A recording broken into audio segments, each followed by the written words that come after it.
Hello, folks. This is Jeff Davis with the legendary Jeff Davis Show from Central Texas, USA. And I love Mike Hanson Archives. Peace out, baby. Hello, Austin, Texas. I'm Alex Jones, and you're watching Exposing Corruption. I don't claim to have all the answers in this world, but what I do claim to do is to care about America and know that your rights are rapidly being eroded. I want to thank Mike for bringing this up here. Mike's involved in a lot of things we do. I won't tell you Mike's last name, but he's helped get some research for us. I used to have this code, and I've misplaced it. It is the United States Code, annotated, Title 22, and that is 2451 to 3090. It is couched as international arms control, and it starts back in the 60s and moves through the 80s, and it talks about setting up a drug war and people like General McCaffrey and creating the intelligence network to disarm Americans. That is laced all through the code and the law, but they try to couch it as usual in that it is for foreign countries, but then it gives and speaks about local control. We'll get into that more later. Again, that is from the U.S. Code. And this is just basically the framework. They do this quite often when they usurp your rights. It's very, very popular with these people that control our government, these criminal agencies. Also tonight, I'm going to read you some passages. I just got this book today. I didn't buy it. Someone sent it to me. It's Ayn Rand, Capitalism, the Unknown Ideal. People always say, oh, you got all your ideas from Ayn Rand. And I say, I've heard of her. Isn't she basically free market libertarian, talks about corruption in government? I just heard about her. And I'm sure some of her ideas, since she's been writing books since the 1930s, have infected me, and probably I have been influenced by her without knowing. But basically, I came around to my understanding of things on my own. Again, I want to thank my producers and make sure we started taping this show. I gave them a videotape. I know it's my fault, as usual, not getting that going. So tonight, the interesting thing about this, I've only had time today, while I was standing in line to pay a ticket to read for an hour, to read two essays written by the then young economist, not too young, 30 or 40 years old, in the 1960s, I believe it was 1963 when he wrote one of the essays, our Federal Reserve Chairman, Alan Greenspan. And he talks about how our government was really, in these essays, and I'll read you some of the quotes later, he talks about how our government is really just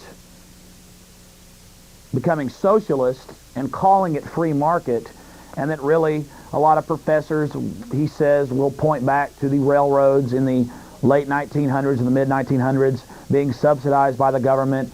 But they say it was free market and that it failed and the government had to help. No, the first big railroads into the West were not free market. They were given the land, they were given the money to do it, and they were very, very corrupt. And what was the government's answer to this corruption? More government. Of course, because these powerful individuals controlled our federal government at that time, and a lot of their descendants still do. So basically, I've only read a few articles. I haven't even read any of her writings yet, but the lady that sent me this did highlight the two articles by Alan Greenspan in here. One of the articles is about how we should be on a gold standard, or at least a standard of real money, and how it gives unbelievable power to private banks and other individuals and governments to have fiat money systems that are in private hands. And you can see that he's sold out and now believes differently and has a lot of power because of it. I haven't really had time to highlight it. It's information I already knew. But it's interesting to hear Alan Greenspan saying this back in the 60s. I guess he would have been about 40 years old then. Now he's like 76 or something. So that is very, very interesting. And we'll get into that more later. That is Ayn Rand, Capitalism, the Unknown Ideal. And I'll read the book this week and have you a better critique next. I just got this today at about 1 o'clock. Somebody sent it to me. Okay. Something I have had a chance to read quite a bit of is Prevailing Winds. Now, this is a supposed far-left magazine. Let me open it to you. Well, let me just read you some of the stuff on the cover. Oklahoma City bombing exposed. Flight TWA 800, the cover-up. CIA and drugs. I burglarized for the FBI. Ex-DEA agent tells all prison industrial complex. NutraSweet. And our catalog. Now, you open this up, and I've read quite a few articles in here, and basically it tells you everything the New American, a supposed far right wing, would tell you. UN troops cutting little kids' heads off, torturing people, CIA and drugs, all this going on. The one difference is Bill Clinton's really our friend and going to save us. Obvious front group. Shows you a lot of facts, shows you a lot of problems, and then tells you Bill Clinton's going to save you. The John Birch Society, which I'm not a member of, does attack the Republicans and does attack the Democrats. I really respect their organization. Some of my friends have attacked me on this point and said that I'm kissing up to the JBS because I might want them to put my documentaries and things around the country. That is insane. I talked to some people at a meeting who live out in the country and have an Access TV show, and then I was accused by one of my associates of being nice to this front group because I wanted to be their friends. You bet I do.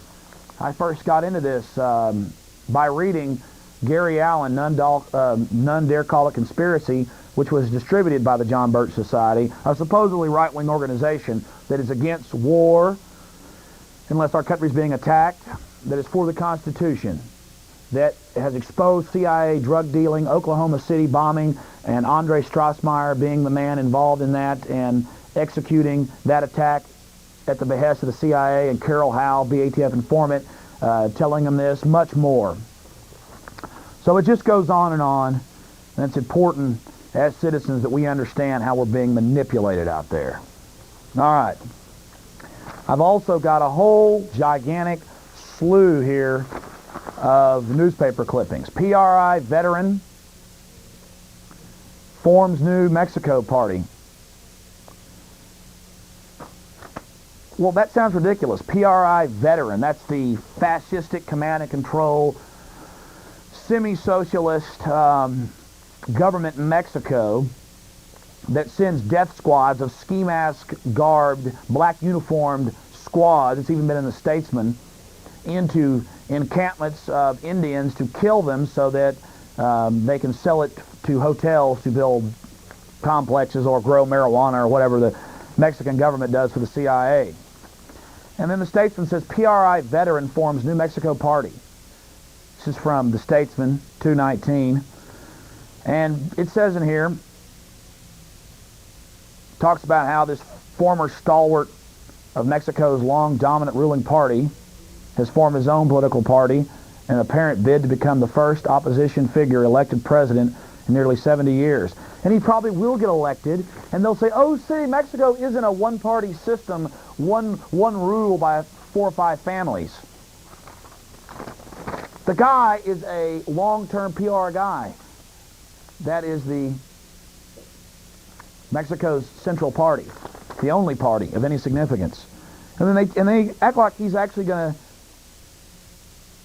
It talks about how he's going to save them. The center-left Democratic Revolution Party has yet to name a presidential candidate.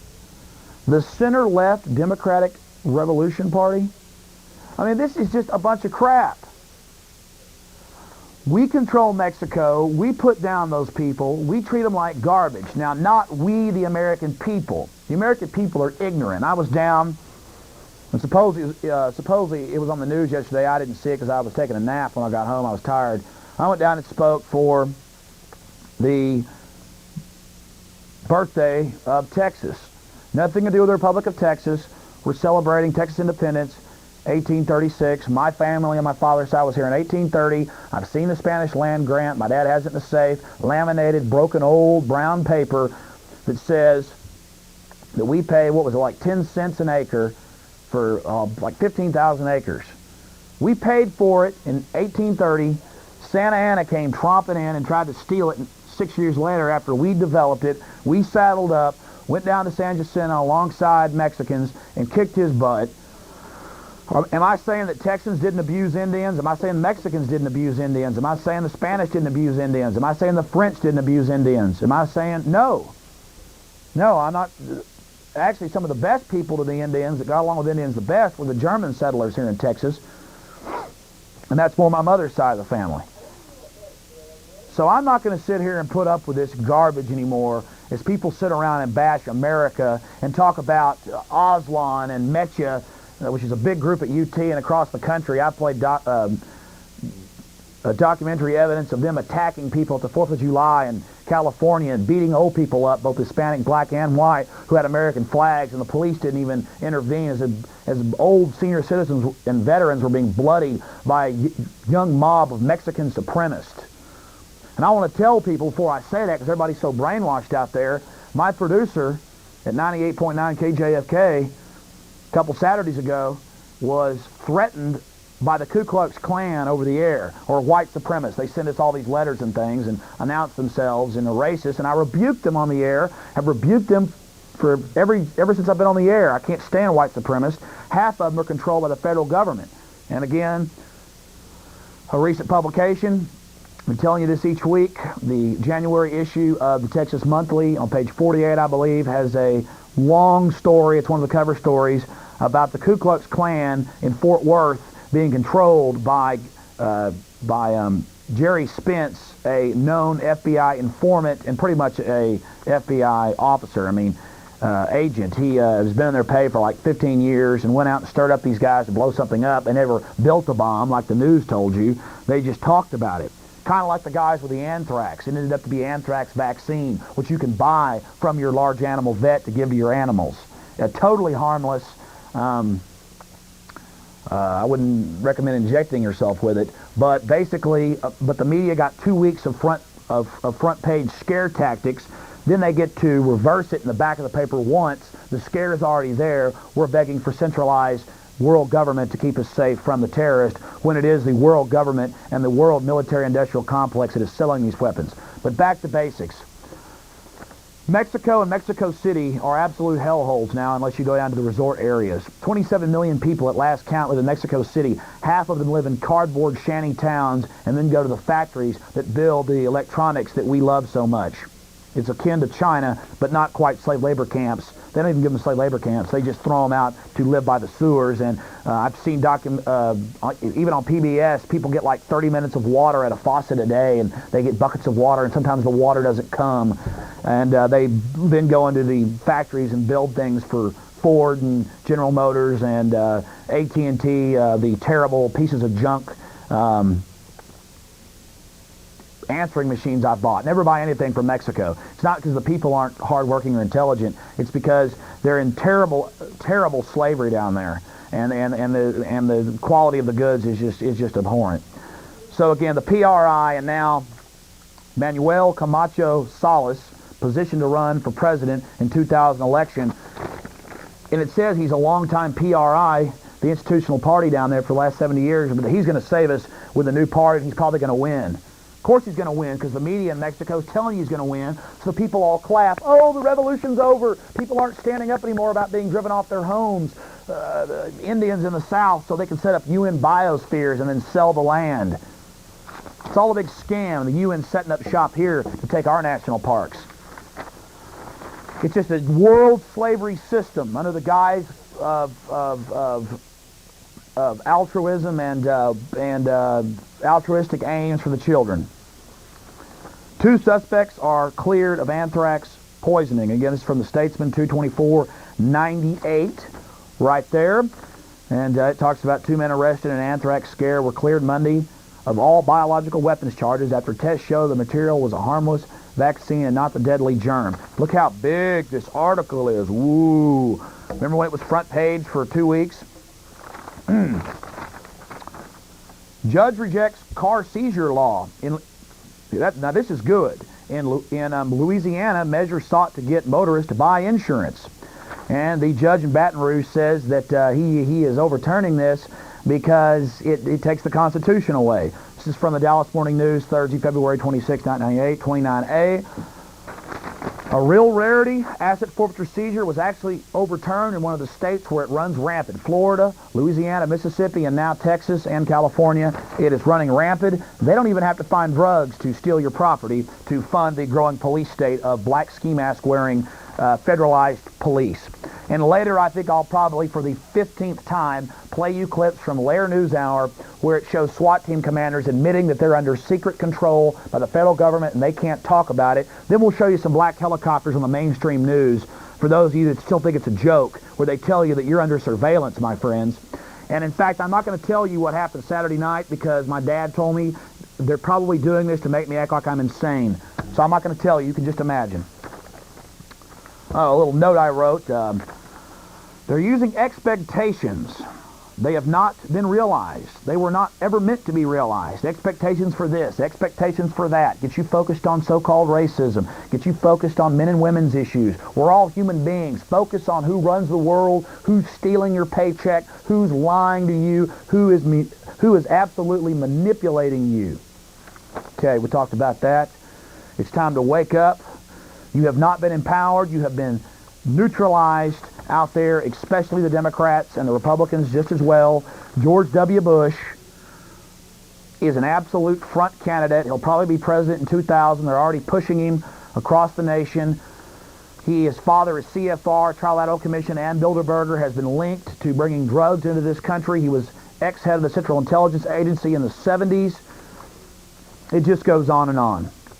Now, here's a rare editorial cartoon that I find hilarious. It's from the Washington Post National Weekly Edition, which is very rare. And it says, speaking of Washington cover-ups. Can we get a close-up? I know we got a semi-close-up. And you can't really pick it up that good. But it shows a guy reading the newspaper. And he is saying, speaking of Washington cover-ups, and there's a little bubble. And then it shows a newspaper he's reading. Federal budget, accounting gimmick, using Social Security taxes to cover year-to-year deficit, a budget surplus, and it shows Clinton. No, we don't have to mess with that camera. You're doing a great job, Andy. If you want, you can come around, and I kind of jam the cameras together tonight. Yeah, you can do a close shot on that one if you can possibly. I've created a huge snurl here, which is impossible to get around. We do this broadcast from the smallest studio because we wish to, because it makes for easier. Yeah, we'll zoom into this in just a second and focus it. Again, if you want pap and slick packaging, Ted Koppel and Peter Jennings are there for you, both on the, well, I won't talk about it.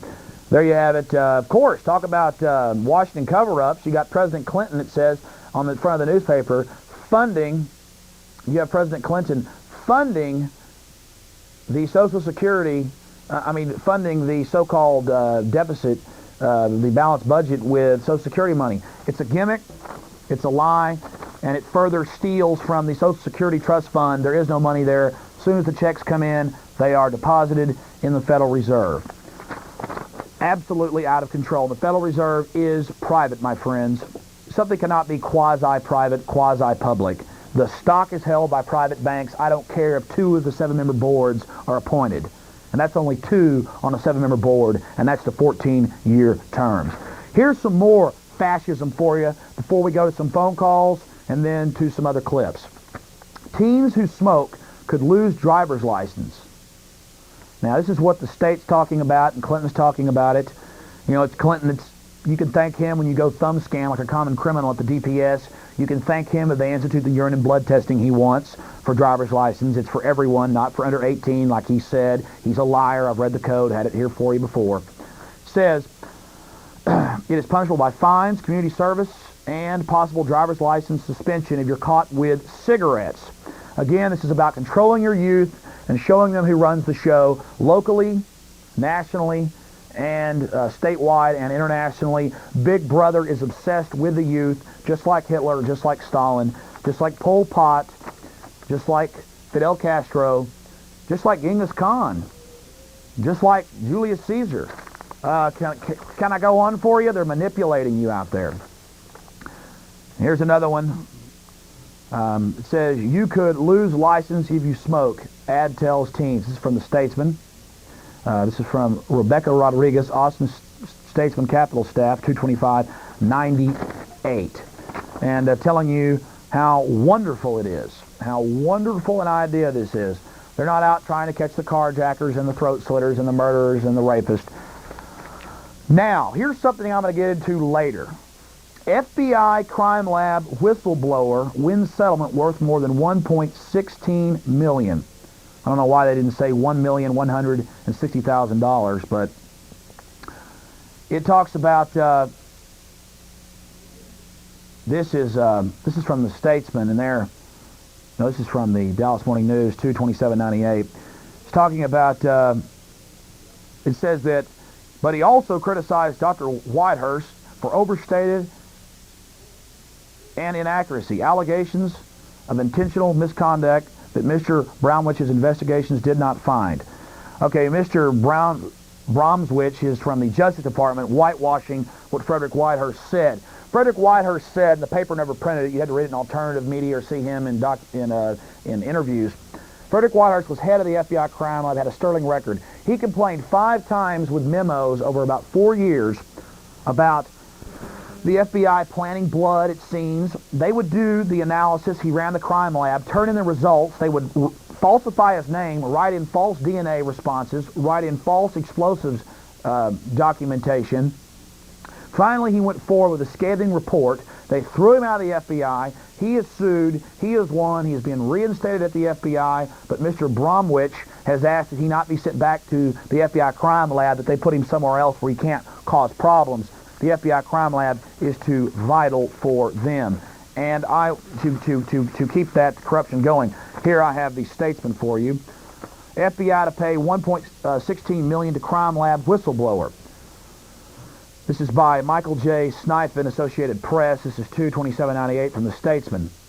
Washington, the FBI agreed Thursday to pay a settlement worth more than $1.16 million to Agent Frederick Whitehurst, the whistleblower who triggered an overhaul of the FBI's crime laboratory. Now, they don't tell us about what the whistleblowing was about. Don't want us to talk about that, do they? When this first came out, it was in the back of the paper once in the Statesman. Dr. Whitehurst returned to work from a year-long suspension Thursday and voluntarily resigned as required by the deal to settle part of his lawsuit against the Bureau. He can't go back to the crime lab. They need things to continue like they were. Just falsifying his name, manufacturing evidence from Oklahoma City, the World Trade Center bombing. I'll get to that in a second. The FBI did the right thing, said Dr. Whitehurst's attorney, Stephen Cohen. It is a positive message to all employees. For 10 years, a lab supervisor who was once the FBI, they say supervisor, he was the boss of the crime lab. But notice how they use semantics. He was just a supervisor of the FBI crime lab. We're supposedly the best in the world, where people send things from all over the world. For 10 years, the lab supervisor, the lab, he tests blood, he, pays $5 an hour. For 10 years, the lab supervisor, who was once the FBI's top bomb residue expert, complained mostly in vain about lab practices. His efforts finally led last April to a scathing 500-page study of the lab by Justice Department Inspector General Michael Bromwich. Finally, he kept griping, and finally the Justice Department came in. No, he went to the press with it. And then Bromwich had to come in and whitewash. Bromwich says in the other article that, we can't really listen to this guy. He's exaggerated. But, by the way, he's out of the crime lab. Mr. Bromwich cited the world-renowned lab for flawed scientific worth and inaccurate prosecution testimony in major cases, including the Oklahoma City and World Trade Center bombings, which the CIA activated terrorists to destroy. Doesn't say that here. But the October 23rd, 1993 New York Times does, and I've had it here for you many times. They just say it offhandedly that the FBI and the CIA had agents inside and knew about the bombing and pulled their agents out and let the bombing go forward as an accident. It was a boo-boo, and it's in the back of a 2-page article. No big deal. Total conditioning. He recommended major changes, discipline for 5 agents that is still under consideration, and transfer of Dr. Whitehurst to other facilities. Oh, thank you. Let's try to get a close-up. Not a super close-up. We can just get a close-up right here for everyone. There you go. Lovely, lovely, lovely. FBI whistleblower. Oh, right here. Clinton pledges aid to Florida. He mourns losses caused by tornadoes. Every day we see this in the paper.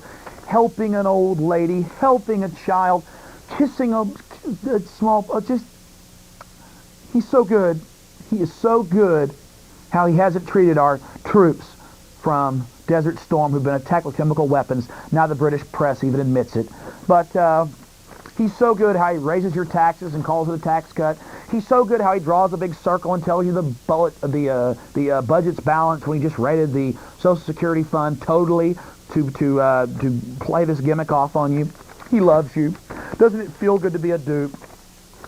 He's hugging and looking down at this woman. Oh, he's helping. Always, every day we see this. We ought to thank the taxpayers that pay for this and do this. Well, I am really blue tonight, aren't I? Home of man linked to Mexico drug cartel brings U.S. $190,000. Drugs? I don't know what's going on, but stay with us. My cousin and his associate love to play with the equipment, but I appreciate them being here every Tuesday night. Drugs are of no value. You can't resell them, but a home, a vehicle, represents significant capital. You see, drugs are of no value unless you're laundering them through the Federal Reserve. Drugs are of no value. You can't resell them, but a home, a vehicle, represents a significant capital. El Paso, the U.S. government, reaped a $190,000 windfall in just 10 minutes Wednesday as it began to sell off property that once belonged to top lieutenant in Mexico's most powerful drug cartel. They're stealing people's homes every day with no due cause. I mean, I guess they're queuing up tapes in there and we're having some problems with equipment. Actually, I shouldn't say they're playing with the equipment. They changed stuff around a few weeks ago. We'll figure it out. Government issues rare apology for misconduct and investigation. This is where the Environmental Protection Agency and the Justice Department are all hooked up, and they go around basically stealing things that people dig up on their own land. Pottery, ancient arrowheads, things that are worth a lot of money. They find out, you go and brag about it, they'll just send some professors over with some armed thugs and steal it from you. Might even drop by in ski masks. This is from the Statesman 2/27/98 Associate Press article. Just, again, law enforcement now, I mean the national and the transnational and the bureaucracies aren't concerned with criminals, my friends. They're concerned with stealing your property. Plain and simple. Oh, more power for the UN. We hear about the UN every day. We're being conditioned and told, and our kids are getting used to the UN running things, and that's where the authority comes from. World Court to rule on jet bomb trial side. America can't get involved and put sanctions on somebody. We have to go to the UN for that. All right, I have raved on for quite a bit of time. I'm going to go to 3 calls, and then I'm going to go for probably the last time. I'll put it on replay to play not during my live slot. The SWAT team attempting to intimidate me. The audio's not very good because the cameraman was at a distance. Jimmy Ritter did a good job. Okay. Thanks a lot. Basically, what happened is the media, and I've got tape of them doing it, and I haven't had time to put together. I may show you some clips of some local radio host saying that I'm a moron and saying we're all morons, and that the SWAT team was there to receive an award, and these morons, that's how one of the hosts talks. All the morning shows are bashing me, which is fine. I welcome it. People just say, who is this Alex Jones? They'll tune in, see that I'm not as bad as people say, and then they'll wake up and say, wow, this is really good. Or not good, but some good information. Now, they said that we saw the SWAT team there, or some sheriff's people, and just freaked out and started yelling and screaming and causing a big problem. You're going to see the footage of me sitting there peaceably, reading the court agenda for the day. First time I ever went to the court, sat on my TV show the night before. I also have a Monday night show that Robert Smith puts on. I had said, this is like 6 weeks ago now, that I was going to go down there. I had said that I was going to go down and speak during citizens communication about the ASAP program, about them sending constables to elementary school students' homes on the first day. Even if parents call, 19% of the time the school makes a mistake. It's a federal program being mimicked all across the country. And if you know history, it's something Hitler would have clicked his heels thinking about. I said I was going down there just like this. And I go and sit down at 8:30. Around 8:40, an officer plops down beside me after he talked to him. I said, why is SWAT here? Sitting there quiet, relaxed. I've got a dozen witnesses. I've got Gus Pena, who doesn't even really agree with us, was there and said, why are they here? And was asking us. And we sat there in the front row. So you can ask him. He's an activist here in town for the Hispanic community and a pretty good guy. Doesn't like us being rude to the court, but I'm sorry. He gets nowhere. We get somewhere. And suddenly they plopped down beside me after the court pointed me out and bumped his shoulder into me and said, you need to watch yourself. If you cause a problem, you're going to jail. And I said, I have no criminal record. You need to watch yourself. And I am a law-abiding citizen. I'm here to speak. Thank you. He got up, started addressing me. Someone handed him a piece of paper, began reading me some code about false alarm report. That's what happened. That's the lie. And people are lying and slandering me. That's fine. I'm not going to sue people that lie about me. I'm not like some people here in town or threaten to sue. I may go after the court talking to some lawyers about that simply because they're obstructing justice and lying about it. Margaret Gomez, we're told, by Marco Martinez, her top aide, we have him on tape, by the way, called them out. And we've talked to SWAT team people. I have their business card right here. I showed it to you last week. I'm not going to show you their name, who tell us they didn't appreciate being called out. That's not the job of special weapons and tactics. By the way, on the telephone, they told one of my associates, Steve Lane, that they do train with the military. I don't need him to tell me that. I already know that. And it is secret, by the way. It's just all interconnected. Can't you see how it's interconnected? All right, I'm going to go ahead and go to some of your phone calls. We'll go to that to rebuke it, and then we'll have some new footage of Congressman Ron Paul, and then we'll have some footage from the Columbus, Ohio meeting a couple of weeks ago where Sandy Berger admits that the UN wants to take over Iraq's oil supply. That's what this is all about, my friends, right here on Exposing Corruption. We're not backing down. And also, I'm then going to talk about what I'm going to be doing in the future. I'm a law-abiding citizen. In the next few weeks, probably 2 or 3 weeks, I'm going into the DPS office and I'm demanding, with cameras, that I be allowed to renew my driver's license. I'll have my Social Security card, which they told us back in 1936 when wonderful Franklin Delano Roosevelt of the Hyde Park family, who made its money by bringing in opium, oh, I'm sorry you didn't know that, gave us his wonderful Social Security Act and promised that the number would only be used for implementing the program, never as a personal identification number. And it's been being used as that since day one to track you like people, like slaves.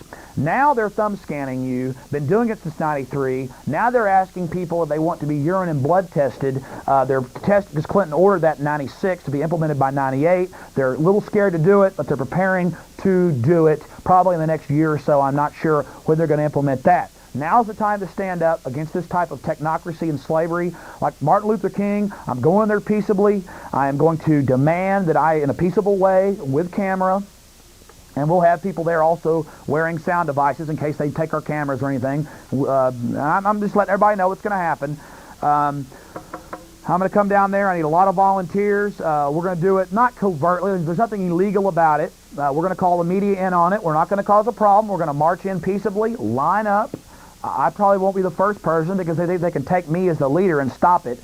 Then if they start refusing to give us driver's license when we have our Social Security card, which they promise we never have to have, when I have my old driver's license and my birth certificate, I will demand not to be thumb scanned. I will demand, because I'm innocent until proven guilty. I've committed no crime. This is a free market, supposedly free society. And then if they refuse, I'm going to sit down. I'm going to sit down and have a sit-in. It's respectable. It's the high road. And they will give me my driver's license. By the way, you can get a religious exemption. But I am not doing it on that. I'm doing it, and if I have to, I will sue on these grounds, and I will go to the Supreme Court, and it'll probably get big-time news attention, and we need this because Cindy Parker from Georgia has defeated this in 3 states. We can defeat it here in Texas, and we're going to defeat it. We're going to stand against this form of slavery as the bureaucrats try to shackle us. All right. Let's go ahead and go to some calls. Hello, you're on the air. Yes, caller. Yes, I've been hearing the term Illuminati and the Trilateral Commission. Can you tell me who these groups are and who belongs to them? Okay, basically the Illuminati. The Illuminati was started by, can you turn your television down, please? The Illuminati was started by Adam Weishaupt in 1776. And it was prosecuted by the German government. They engaged in murder. This is in the history books. They took over entire universities with secrecy and terror. They were top professors, top doctors, top royalty were involved in it. They caused the French Revolution, which some say is good, some say is bad. Then the movement invaded America. George Washington warned us about it. Basically, any secret, it's organized crime. That's all it is. Illuminati, and they have the Carminari in Italy. It's basically just organized crime. You don't have to put a fancy term on it. It's always been here. It's secret guilds and organizations. They found that the Freemasons, which had been a pretty good organization, they had been for building structures, were easily infiltrated. So they've infiltrated a lot of your Freemasonry, a lot of your high-level masonry, a lot of your aristocratic masonry. They all have the same rituals, getting in coffins, swearing your allegiance to Satan. This sounds really weird. I think I have it. I've played it many times. It was on Discovery Channel.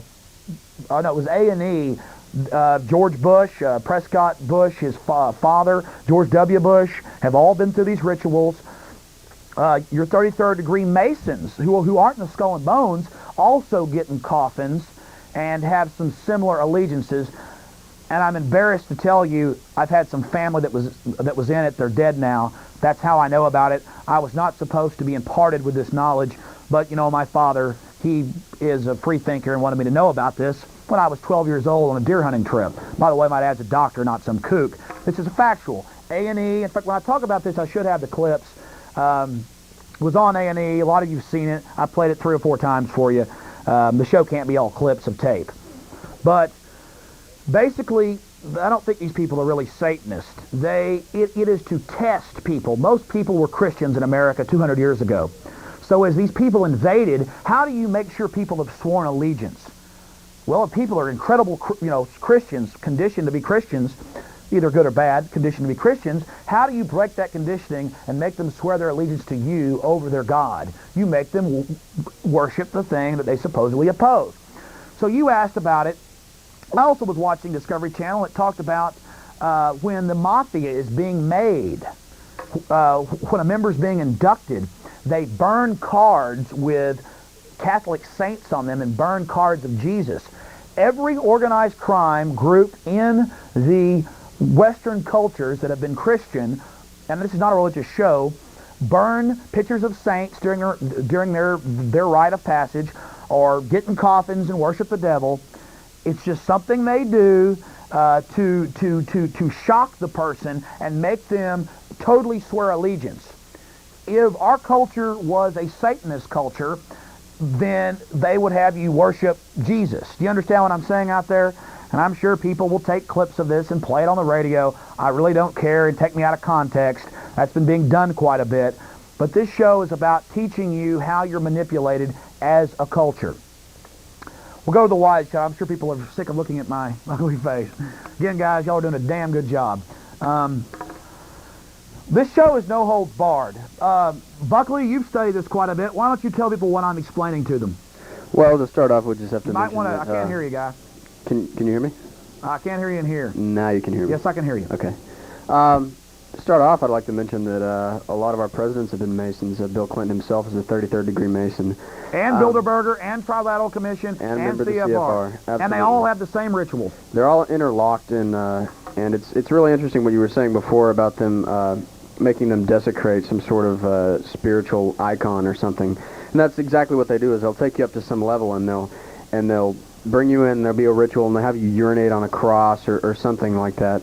And the decision that you make there is a decision of whether or not you progress to the next level. If you urinate on the cross, if you refuse to do it, like let's say, then what they do is they say, "Oh, that's great. You're a true Christian, true person," and then you get inducted to a sort of sideways lower level. room. It's rooms of power. Now, we're not going to talk about what Ted Gunderson, ex-head of the FBI in California, highly decorated Wall of Honor, says about how when you get to the upper room, what you have to do. Do you think we should tell them, Buckley? Well, we can just tell them really vaguely that it involves... What does Ted Gunderson say they do? Just very vaguely, it involves sexuality and children and torture and death. Thank you very much.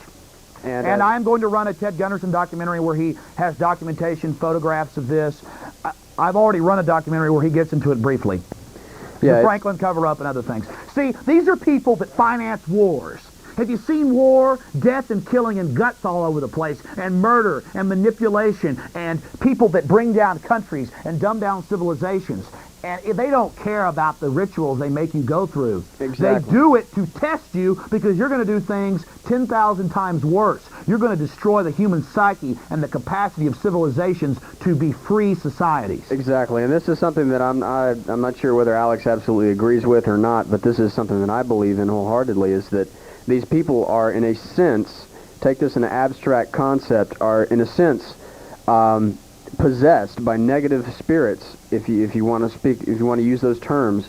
And essentially what they do is they create these instances which amplify this negative and evil energy across the world, and they're very skillful at it. It's been going on for thousands and thousands of years, secret brotherhoods that have been passed down rights and holding back knowledge. And I want to say one thing to them. I stand against you. Thank you, Alex. Thank you very much.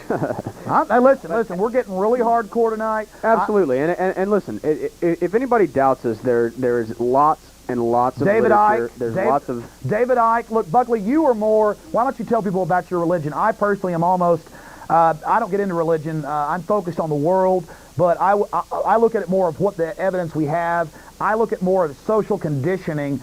You are more spiritual, and absolutely. One thing I'd like to, first of all, not necessarily correct you on, but sort of correct the nomenclature that we're using, is that religion is the wrong term, because religion in itself creates these paradigms which separate people from each other. If you look at most of the wars that have happened throughout history, most of them have been religion-oriented and based on religion and based on killing the infidels. Look at the Crusades. Look at the jihad.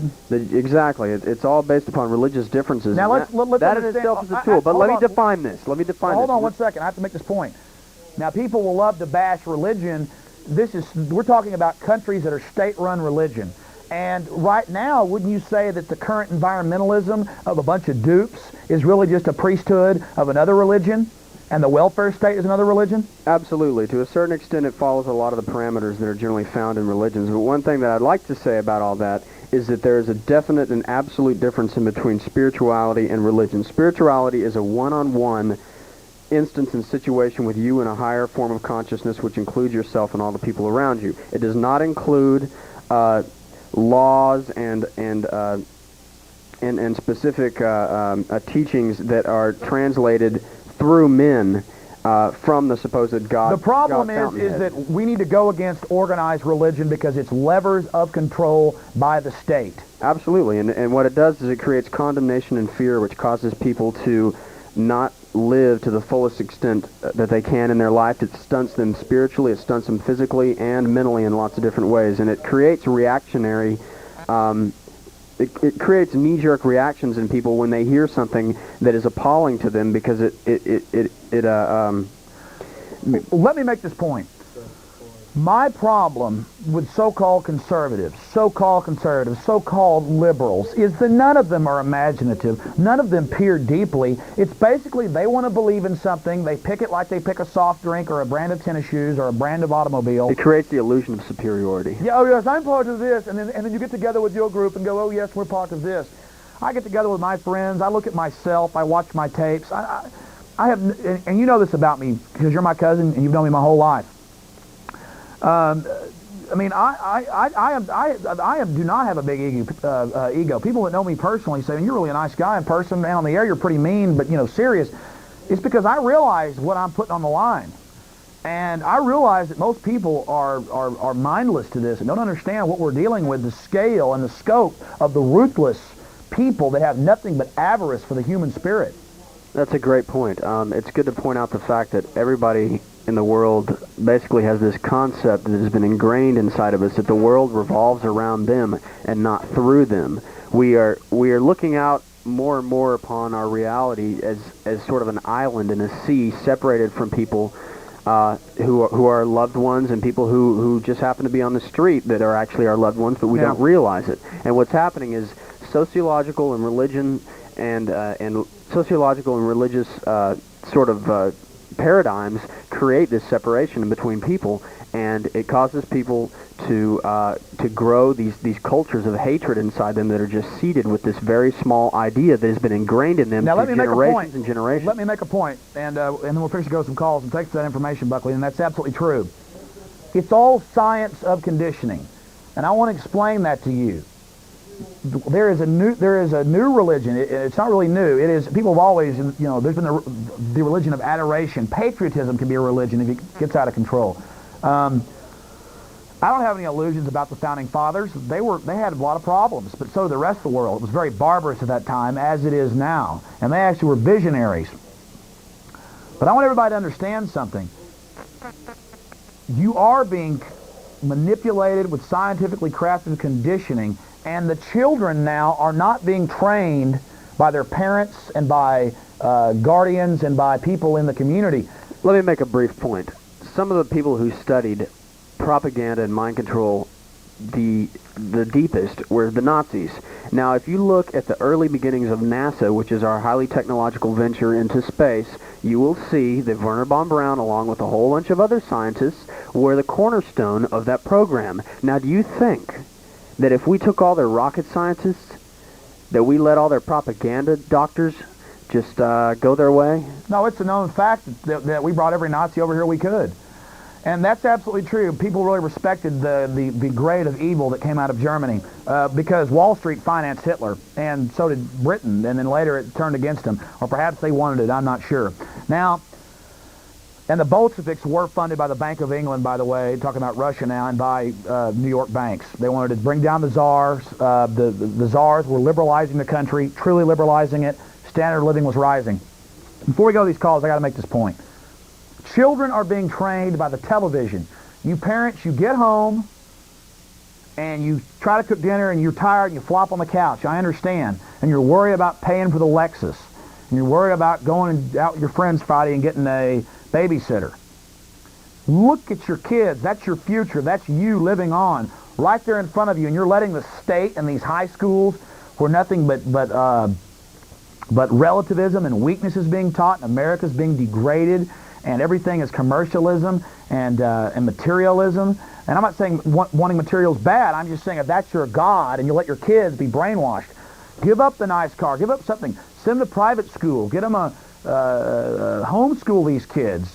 This is the future. This is your most precious thing, because they're going to these public schools and they're learning about how good Dr. Kevorkian is, and by the time the state gets control, they're going to be sticking you in euthanasia tubes like Soylent Green. And I'm telling you, Jack Kevorkian's a sicko. Have you seen his artwork? Again, it's demons eating babies coming out of women's vaginas. That's Jack Kevorkian for you. And I'm sorry to be that specific, but I saw it. I've said this before. Can you imagine how insane it was to me to be flipping through the channels and see PBS, one of my favorite channels, even though it's a lot of propaganda, I know how to see through it and look around it.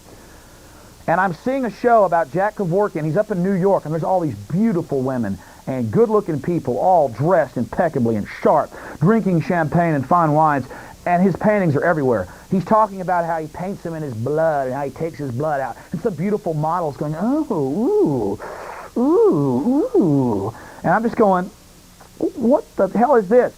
Then it shows the paintings. A woman's legs splayed, and the red is painted in his own blood with oil paint, and a baby coming out with the amniotic or whatever it's called sac, and a demon leering up to eat it. This is a man that was thrown out of dozens of hospitals for running around messing with patients, some of which died. This guy is a ghoul. Look at him. Use your inner compass. Look at me. You see a maniac, an aggressive male that loves his family, that loves his country, and likes to fight. And I've chosen a good enemy to fight. Look at Kevorkian. You see a demonic ghoul, a soulless piece of crap.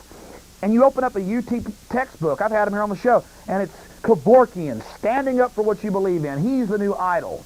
And they play Spaceship. at the schools.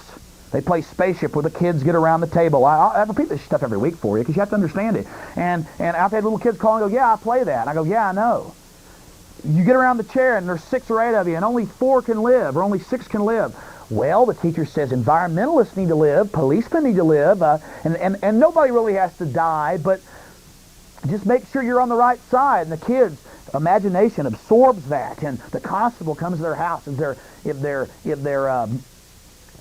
kid, if they miss a day of school, their parents forget to call the first day in the elementary. They're training us to be a state-run system. Nazi technicians brought over here. Operation Paperclip. Operation Ratline. Prevailing Winds, a liberal publication. The Secret Treaty of Fort Hunt by Carl Oglesby. And it goes right into it to explain how Nazis were brought in. The historic piece examines the deals made behind the Nazis and U.S. intelligence. And later I'll get in to the United States Code, Title 22, talking about disarming Americans from the 60s through the 80s and how that plan's being instituted under the guise of the drug war. 2 more calls I've gone over. Then we'll go to some tape to prove the SWAT team footage once more because media here in town, radio hosts, again, are saying that I am a liar and that they were there to accept an award and that I was causing problems. I was there 20 minutes early, sat down, they came up and harassed me. That's the facts. Hello, you're on the air. Hey. How you doing? All right, yeah, Alex. Yes. Listen, I call Bob's talk show sometimes. I call myself the token liberal. And I don't know, do you hate liberals? No, I'm a real liberal. Now, see, people are going to say I say I'm a conservative, I say I'm a liberal, I say I'm a libertarian. Terms don't mean anything. I'm for freedom, brother.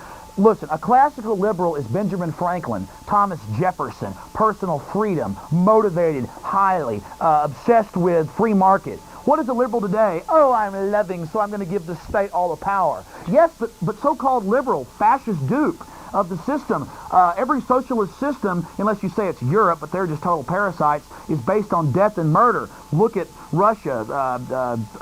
Nazi Germany was socialist. Look at Cambodia. Look at China. Look at Fidel Castro's Cuba, which is still glorified at UT. All you have to do is just see how many times the platform of both parties have changed completely 180 yeah, degrees. look, this stuff of liberal conservatives, all a bunch of garbage. If I'm a classical liberal, which is libertarian, and in the current scope, the party that most follows what I believe, except for a few issues, are the Republicans, but they don't follow their plank. They're just as bad or worse. So understand they're all lying to you. They're all part of the same team. They're 2 different management teams. Please break your conditioning, sir. Okay, I used to do a lot of drugs. I've been clean 6 years.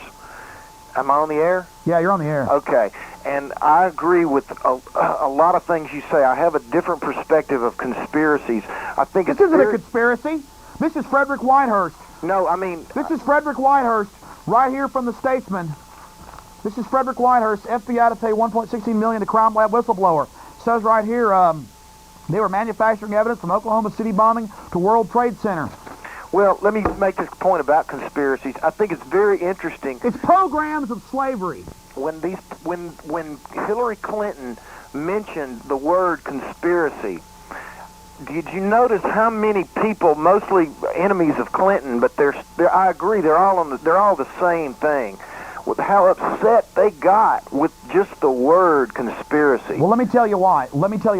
It's because I remember, and I threw it away, and I wish I should have people doing archives for me. It was in the Statesman. She said back right after the Heaven's Gate call, she said, Hale Bopp, Heaven's Gate, UFOs, and the Vince Foster Whitewater investigations. I'm sick of it all. Conspiracy theories. So see, she throws in factual documentation with UFOs and Hale Bopp and the Heaven's Gate cult, and then she calls it a right-wing conspiracy. You bet it is a Republican management team, CEO B trying to take over CEO A. Right. Are they going to change anything? No.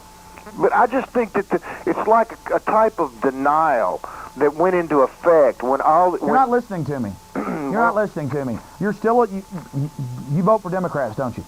I don't vote, man. I'm a convicted felon. When I get my right to vote back, I don't know what I'm going to do because I feel betrayed. You can only have an effect locally or I feel statewide. betrayed, man. Do what? I feel betrayed by. Well, you need to vote for Ron Paul, but he isn't in this district. But Ron Paul, we're going to play a clip of him later. Do you have any more comments? Well, I just wanted to say about that. I remember a night when there was a white guy trying to sell me some cocaine for $120 a gram, and a black kid, 12 years old, trying to sell me 4 times that much cocaine for $60. And anybody who doesn't believe that the government or some organization didn't infiltrate and bring in a lot of cocaine into the black community in the mid-'80s just wasn't there. Look, let me tell you something. I know for a fact, secondhand from people that have told me things. I don't even know if my cousin in there has been told this by his dad, but I've been told things. Let me tell you something. Our country flies in the drugs, and the big banks launder it, and they ship it into our communities. I appreciate your call. Thanks, man. Bye. Take care. One more call, then we're going to the tape of the Commissioner's Court. Hello, you're on the air. Hey, Alex, man, this is Scott, and I'm calling. Did you see the Daily Texan today, buddy? No, man, I didn't. What's going on? Well, hey, man, I went and checked out the Daily Texan, and the big picture is of the people in the Nito Aztec costume dancing. The Mexican supremacists. The little picture is me looking mad as hell because when I said to that guy who was calling us racist and stuff, I said to him, but if we agree, then what are we arguing about? Did you? And wait. Scott, first tell them the story. I was the main keynote speaker for the Young Conservatives, and the Libertarians were out there too. And I spoke for about an hour and a half, and I called you up because I saw you in the crowd. And so basically. Well, here's the deal. I showed up late. Alex sees me in the crowd and says, hey, come on up here. And I was kind of embarrassed, didn't really want to get up there. But once I had the mic in my hand, I started going off. And I started telling people about some stuff. And then these people would run up and say, racist, racist. Well, there's this one guy who happened to be brown who was saying that Alex was a white supremacist and that it's all a bunch of racism and this and that. But see, the picture in the Daily Texan today is of me looking like I'm cussing at him when I'm saying, if we agree, then what are we arguing about? Because I've made a speech about how leather comes from Adam and Eve. Hey, hold on. Just last night I talked to you on the phone, Scott, and you talked about how it hurt your feelings that you said, hey, brother, and the guy pulled away from you, and then they show you being real serious and him going... right. Exactly, man. I haven't seen the picture. Well, right. I saw those Daily Texan snakes going around going... Well, the guy who took the picture seemed like he was a nice guy when he asked me my name. But the picture in the paper is not of me with my arm around the guy and him putting his hand up between his face and my face to pretend like I didn't exist. I know it, bud. It's the picture. I look like I'm cussing at him. You look like you're about to start cussing at him. And he looks like he's standing there very calm and reasonable, trying to have a reasonable, honest, quiet debate. The guy came up and says... The caption says, listen to this. Harsh words were exchanged as Alex Jones and Scott Horton debate with Dwayne Ochiltree on the West Mall. And then it says how you were invited there by the Young Conservatives. Well, let me tell you, hold on, let me back up for a second and tell you something.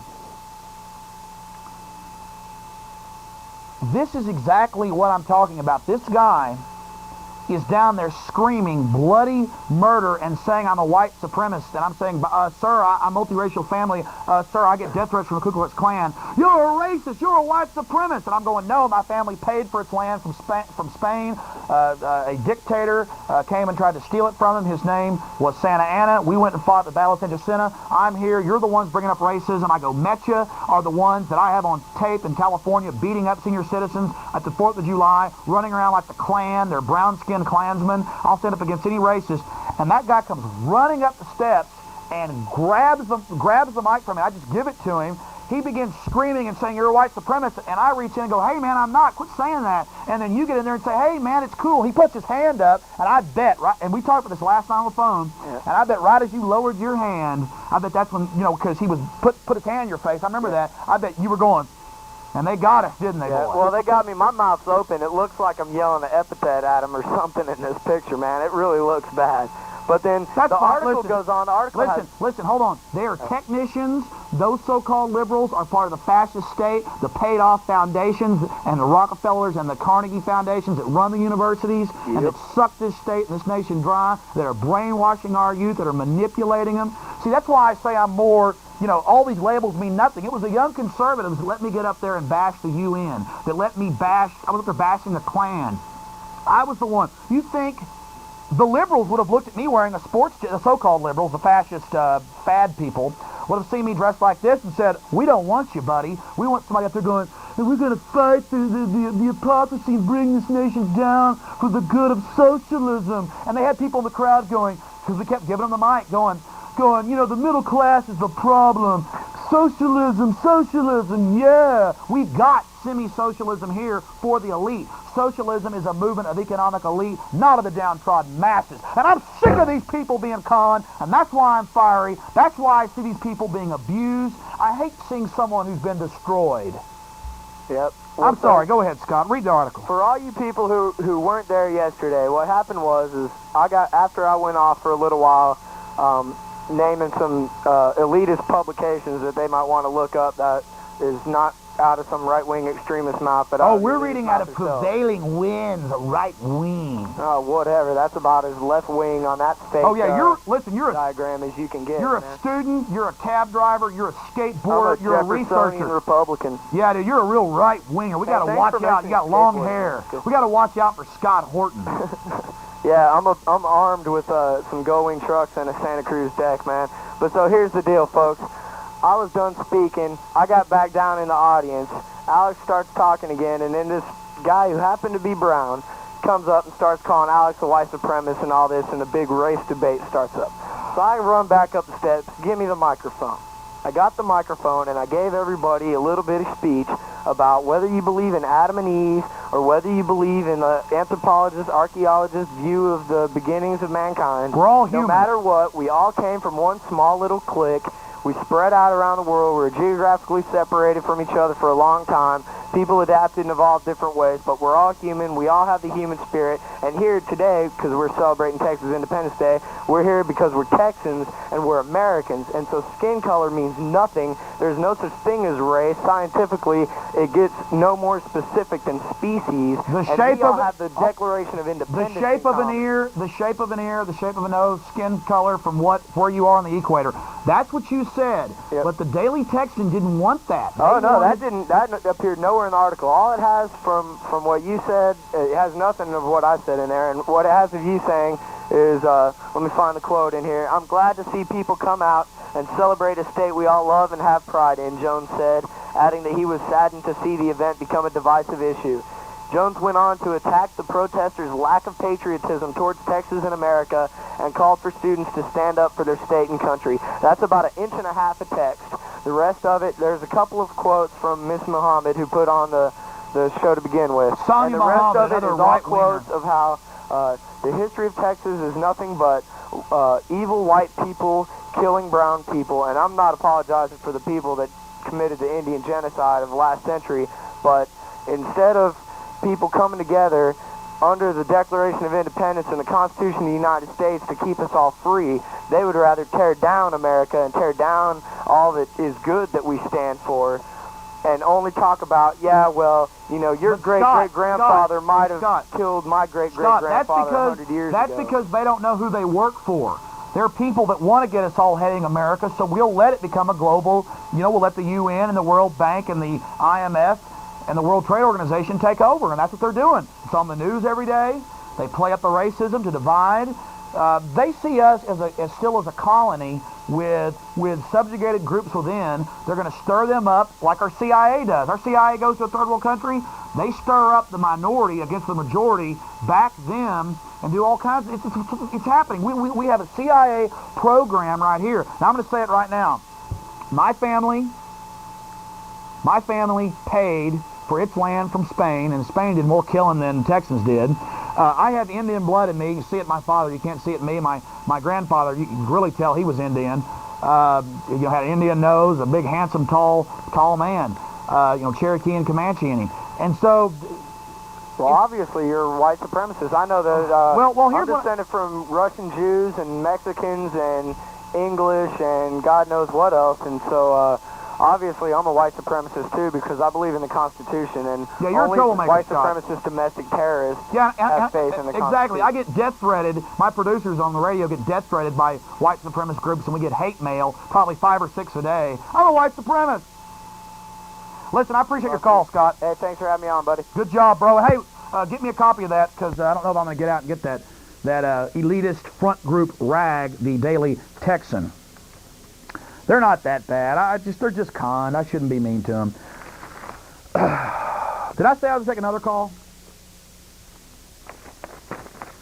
Well, You're going to give a word to your sponsor, Alex. Oh, yes. We have to thank them. 98.9 KJFK FM radio sponsors this show. And, of course, I am a member of the team at 98.9 KJFK. They have never told me to make any modifications. Maybe they should. I am a radical and very diverse station. And here in Central Texas, 98.9 KJFK supports free speech. They support this man that is hated by the Mexican supremacists that want Texas to be Aslan and take Texas back for Mexico and the PRI. I guess the bankers would really have it. The bankers already own Mexico. So I guess really that's what they want. They want to divide it up. They already own it. They just want to subdivide it. And I got the white supremacists hating me too. So that's great. I'm the man. But I go to a grocery store, out, everywhere. People know me. People see me. I went to pay a ticket today. Probably had 15, 20 people say, man, I appreciate what you're doing. Black, white. There was some guy who's a rapper. I'd actually heard of his label. Was saying, yeah, man, I appreciate what you're doing, Alex. You know, you're talking about the CIA. We know what's going down. We know about the banks. And I was just going, yeah. Yeah, and I had everybody. I mean, what are you talking about out there? The people that see it, see it. But all the little cons over here and all the little dupes over here and all the little government provocateur race groups, they all make me want to throw up. Why am I so energetic? Why am I so pissed and vehement? Because I'm sick of it. And we've been pacified too long. We've laid down too long. It's time to get excited about freedom, not about a damn football game. There's nothing weird about caring about your children's future.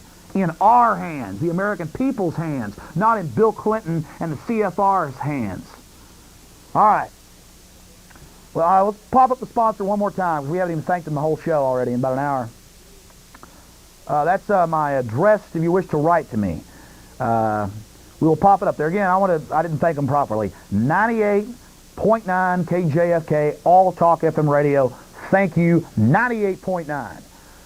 I'll take 2 more calls, make it quick. I know I've been rambling. Then we'll go to about 15 minutes. And here we go. Hello, you're on the air. Am I on there? Yes, sir. Yeah, you had spoken earlier about protesting the driver's license fingerprinting schemes. Yeah, I'm going to do it. I'll put up a comment line at the end. It's always full. I can't take messages off it quick enough. In fact, I don't even return calls anymore. I've gotten so lazy. But we have to organize it, do it professionally, do it non-violently, like Martin Luther King. We're going in to refuse thumb scanning. It's been going on since '93. The reason we've got to do this is they're already handing out questionnaires asking if you'll be urine and blood tested, as Clinton wants. Okay. It's time to stand up or become total slaves. Well, yeah, I'm interested in being there. I just want to know time and place, basically. You'll hear more about it in the next few weeks, provided I'm still here on Access Television. And they support me here. I really appreciate them. There are some people that don't like me. But I'm still here, and I'll set it up the next few weeks, organize it. I've been saying this for 6 months, but I'm doing it. I just kind of fear getting thrown in jail for sitting into a thing and having some kangaroo judge lean forward and say, you shouldn't have talked about corruption, ha ha ha, and throwing me in the brig for 6 months. But I'm going to do it, and we're going to stand up against it. Is that all you have to ask? Yep. Appreciate your call. Hello, you're on the air. Hey, what's up, Alex? Nothing much. Hey, I just kind of tuned in. If you could really quick give me what were the protesters protesting down at the Texas Independence thing? All I know is that I would say, I would see these guys walking around down there going, of all races, going, and just the gleam of self-realization and pride of their ignorance. And they would come up and scream racist, or ask me if I wanted to have, say sexual things. And I would say to him, my friends, you're conned, you're duped. I try to be nice. I was mean quite a few times. And so they think celebrating Texas independence is equivalent to racism? Yes, they do, because, you know, the white man kills everybody. But basically, it was my family paid for its land from Spain. I'm sure Indians were displaced. I'm not proud of that, but since some of that Indian blood flows in my family, it's not a big deal. I'm sad it happened, but you got... it's no big deal today when you've got over 2 million people, we're told, even the mainstream press, starving in command and control, I'm not going to call it communist, North Korea. You've got 30 million political dissidents in China. You've had socialists kill over 120 million this century alone, or communist command and control. You have this murder going on. You have people working in slave labor equivalent in Mexico. You have total manipulation going on a grand scale, out of control. And these people are there only to bash America. Now it's right to feel that it was bad that the Indians got their ass kicked. The Indians, some of them were peaceful, some of them were violent. The white man came, and he had his slaves, black slaves, white slaves, indentured servants. He had a focused attack. One tribe was raiding another tribe, while the other tribe was raiding the other tribe. The white man was just as barbarous, and he was together on it and came in and took over, and it was wrong. And some tribes were assimilated, some were destroyed, but that's the past. My family didn't do anything to the Indians. They bought their land. They bought their land from the Spanish in 1830. But these people don't care about the Indians as much as they just care about us celebrating Texas history. They're pro-Mexico, right? They want to take Mexico. They want Aswan. Texas. Even I was told that KV-24 and a bunch of other stations even admitted that. I haven't seen it yet. What is Aswan? It is a super communist state. That's what their literature says. I've had it on the show. I don't usually get into it. Was there a massive amount of people down there protesting? I'd say it was about 200, 300 people at one time with us, or about 250 with us. And I'd say there was a one focused group of them, about 200 strong. So I'd say over the 2 hours, we had about 600, 1,000 people that stopped and cheered. And I'd say they had about, I don't know, 200, 300, I don't know, people that were gleaming eyes, slobber coming from their mouths.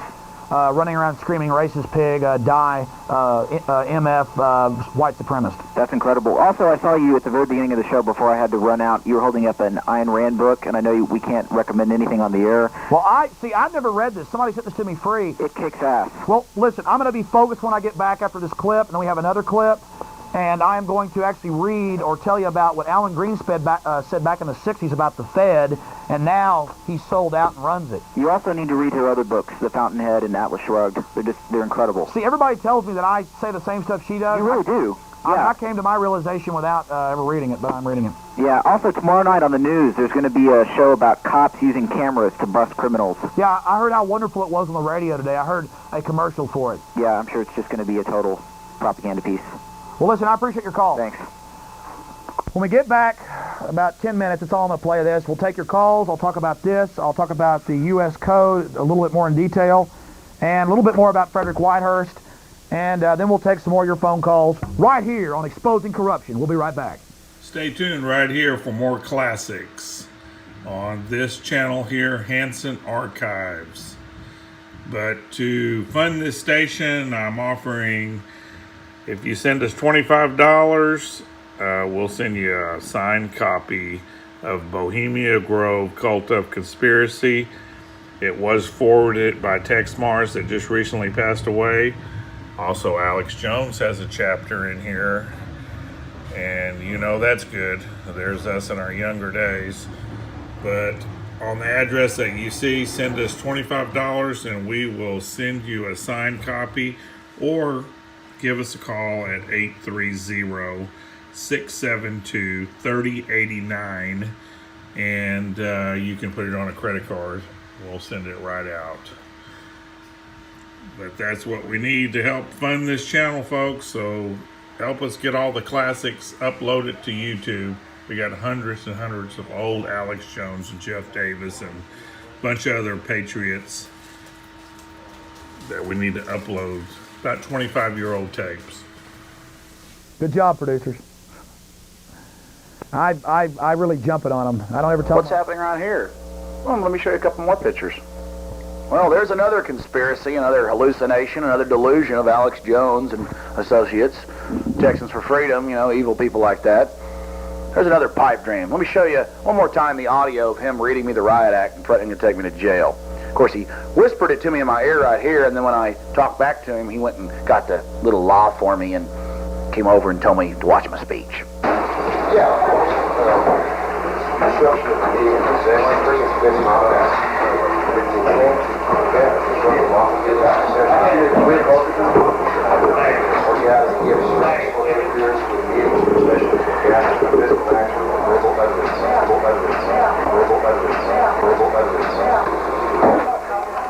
This is one of those new laws, isn't it? Oh, so really, any verbal utterance that you deem bad, I might say that this is out of control. This is one of those new laws, isn't it? Okay, now, Commissioner Sunlighter said that she didn't send him over there. Okay, well, you see the supervisor talking to him, and now she'll you go over and give the guy the piece of paper to come over and give it to me. Or first he comes and tells him to sit down beside me, and then he comes over and gives him a piece of paper. Now here it is, fixing to happen. Watch and learn about the lies. I guess it's just a conspiracy, isn't it? Too bad we had our own cameras down there. We don't even need the mainstream media.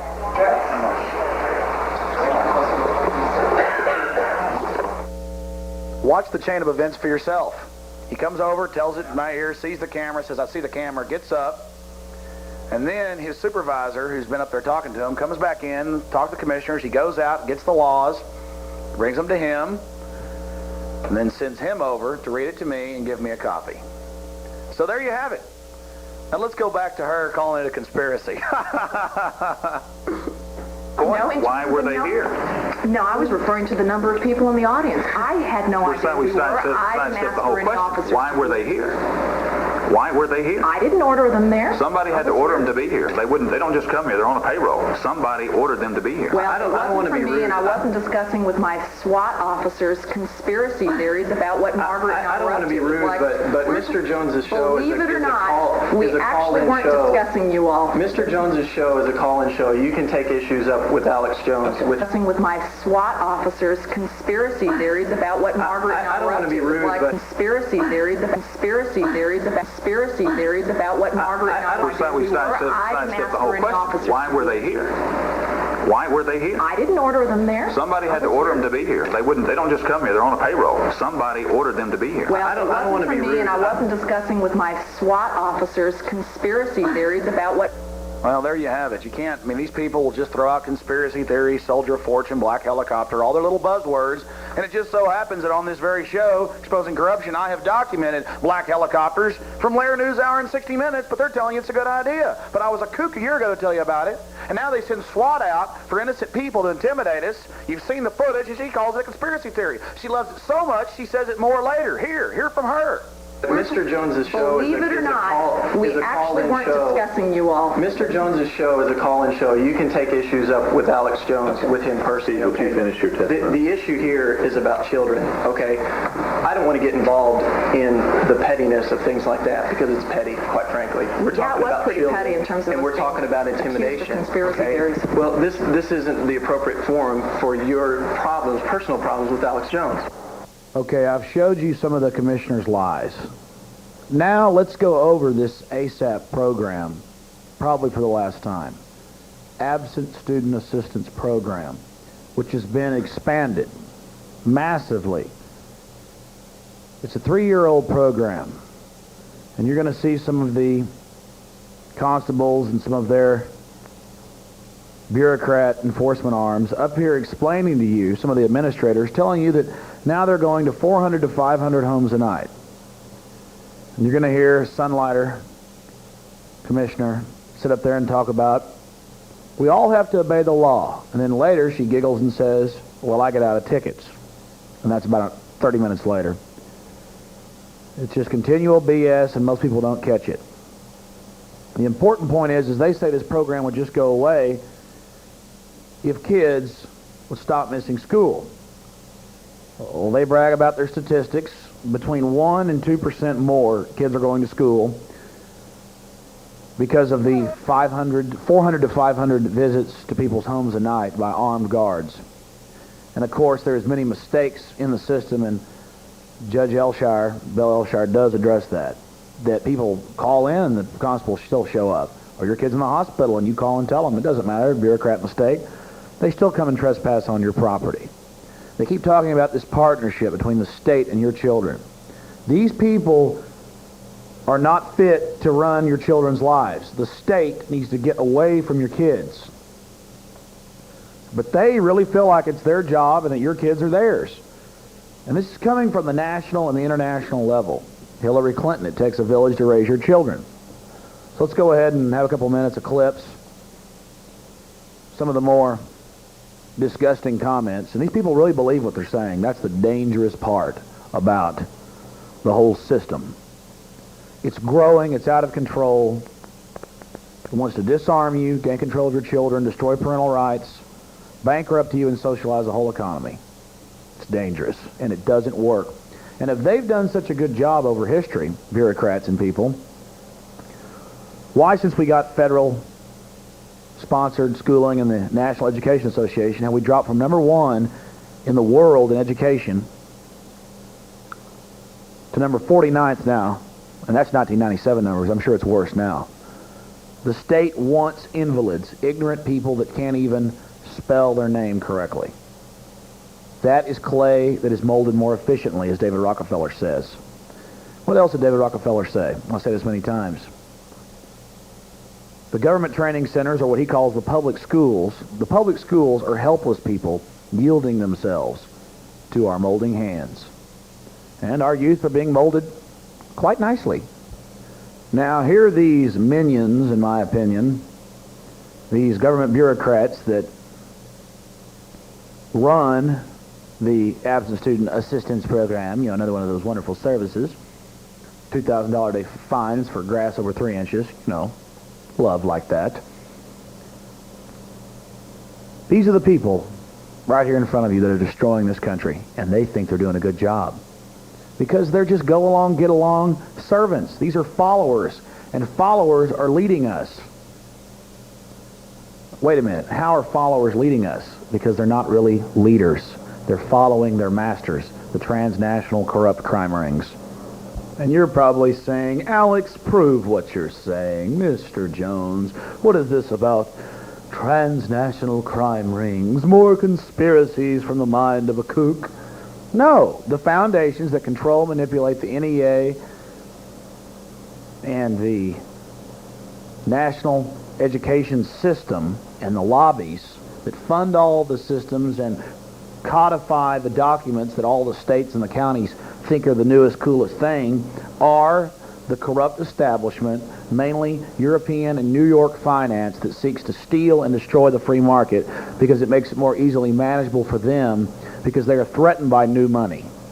Don't mean to be too complex, but let's go ahead and get to the bureaucrats. It is very nauseating to watch them pushing socialism and federal supranational standards for control of your children. And this isn't coming from my mouth. I mean, Hillary can't shut up about it. Janet Reno, the butcher, the obstructor of justice, can't shut up about it. And every fascist society in history has been obsessed with kids.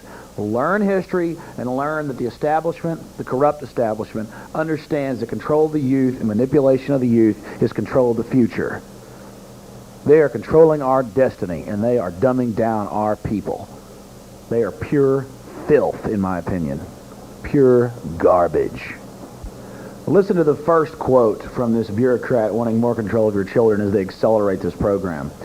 First thing he says is that now they're moving into elementary school students. That is absolutely out of order. Elementary students, they're going down to the first grade, guys, are not skipping school. It's about sticking their nose in your business. Listen to him. He's very proud of this. Should be embarrassed. Should be ashamed of himself. So one of the things that we certainly want to do is to quickly let them know that we're working together. As you indicated, any time you try something new and try to work with it, you're going to have some problems and mistakes that you make that you really apologize for. Mainly, again, it's a learning process for us too. But I think over the last 2.5 years, as we've seen this develop, the coordination with Roger and the constables have just gotten better and better. And as you know, this year we're working with the elementary schools schools. And our belief system is that if we work with the elementary and middle school and hopefully the high school, that we're going to have a process where it gets less and less necessary for the visits and the cost and so on. We really think that's going to happen. But I think the kids will know that Big Brother is boss. Outcome is that if we work with the elementary and middle school and hopefully the high school, that we're going to have a process where it gets less and less necessary for the visits and the cost and so on. We really think that's going to happen. Oh yeah, bureaucrats are really going to give up their power. They always do that. Yeah, that's what government does. It starts a program and then it fixes things and then it stops. No, its job is to make things worse so that they need more government and more bureaucrats until the whole system falls apart like Russia or any other socialized, communized, fascized system. Again, it goes back to history. Y'all have got to get it out there in the public that are hearing this, and you didn't get it when you were in school. It's getting worse and worse. Now let's hear some more. A lot of times institutions are tough to deal with, but we're all human beings within those institutions wanting the same kind of things with the parents. And once that communication is established, it's amazing how well children can do when they know the parents in the schools and the community are supporting of them. Yes, once we have these international programs that the UN sponsors for the right of the children and people, well, you heard him. Then it's for the kids, and everything's just fine. And it's institutions and a partnership with the parents. It's that village we keep hearing about. Boy, it would have made Hitler proud with the Hitler Jugend or Stalin's youth camps or Mao's Children for the Cultural Revolution. They were some of the best workers, man. Or Pol Pot's terror squads of 13-year-old children. Man, they are really getting it together, I tell you. And Dare goes out and tells kids to tattle on their parents. Just getting better and better, isn't it? Now you're fixing to hear about the expansion of these programs and how wonderful it is and how good everything's going. At the 9th grade. What we also found out as a result of this expansion was during last spring we had a pilot program to try out the elementary school program. As we try to collaborate with our other partners in the justice system, particularly the Travis County Juvenile Court. As we try to collaborate with our other partners in the justice system, particularly the Travis County Juvenile Courts. And what we've... Yes, your students, your children, your elementary students, and the Travis County Juvenile Court. We've got to get them in the system. It's very important to get them in that system. There's revenue generation. They get used to the system giving them orders, not their parents. Yes, that strengthens the village. Yes. Another issue that we've learned from the staff reports is we're tracking participation fairly actively. And I'm speaking of schools' participation. How often do they send us a list of kids? Send us a list of kids. Send us a list of kids. Send us a list of kids. They send us a list of kids. And then at the elementary schools, the participation is still coming online. We're averaging right around 40% participation with the elementary schools.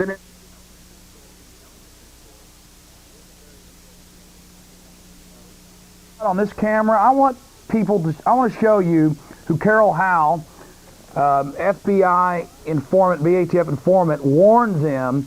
She came out, then they threatened to fire, just like Frederick Whitehurst in the FBI crime lab. They said they were manufacturing evidence. Head of the FBI crime lab. Again, I have your precious statesman here.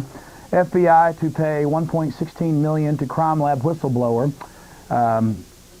They call it inaccurate a prosecution testimony in major cases, including Oklahoma City World Trade Center bombings.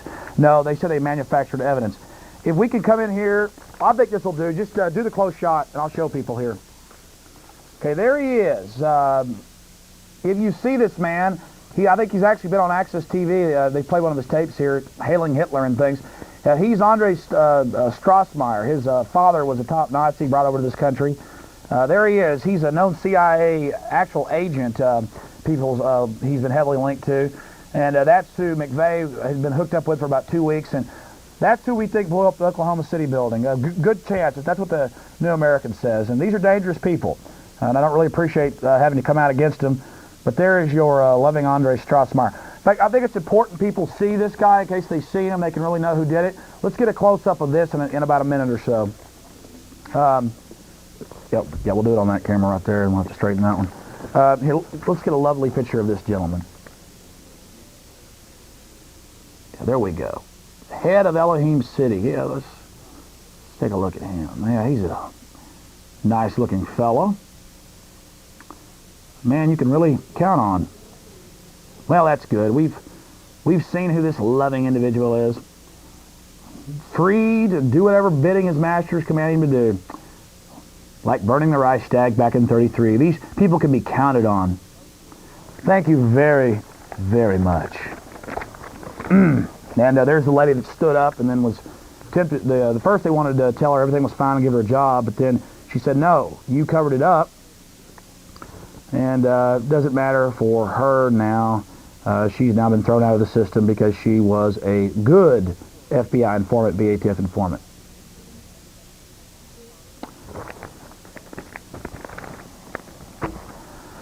More love, more caring, more help from the government. Now here I have from Ayn Rand, I've never read before, people said I ought to. It says, there's an essay in here by Alan Greenspan.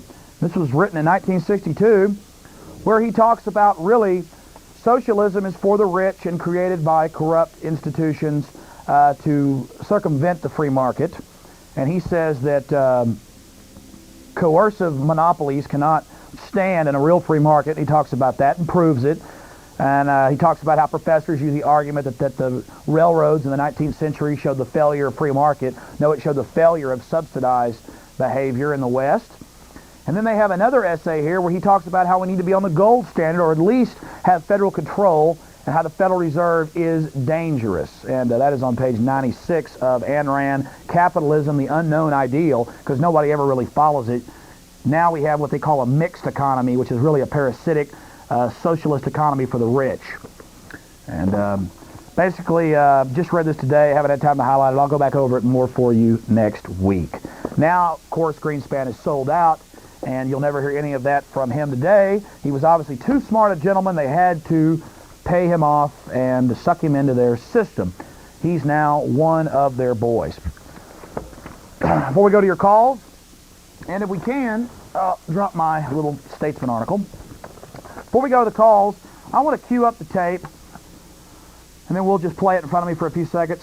I want to cue up the tape and show you a tape from Lair NewsHour, and I get my dates mixed up. Is it September 23rd, 1997, where they show you black helicopters and say it's for surveillance of major cities, and it's a secret program.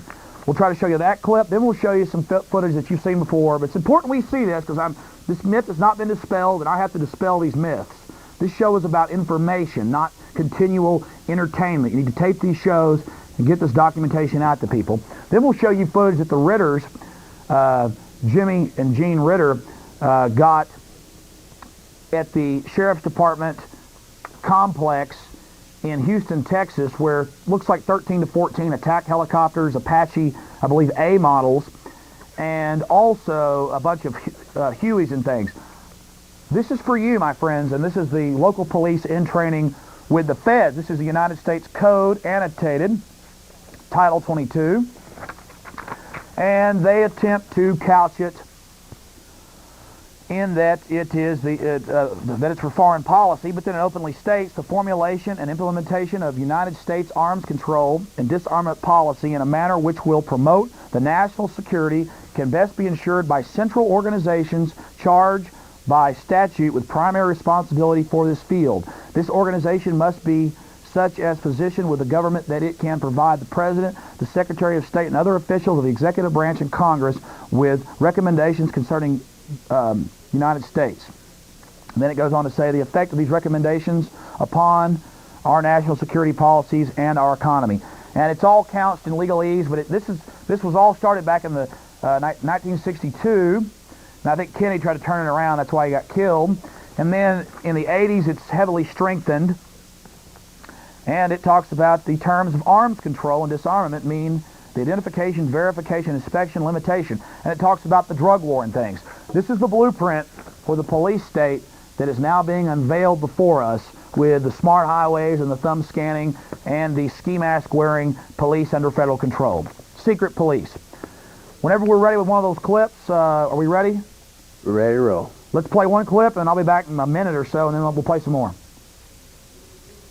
What is the problem? I got out of a ticket the other night, actually. I got out of a ticket the other As far as training and actual combat that we all learn from, and a lot of people don't realize that when we go to a call out, for lack of a better description, we are in combat.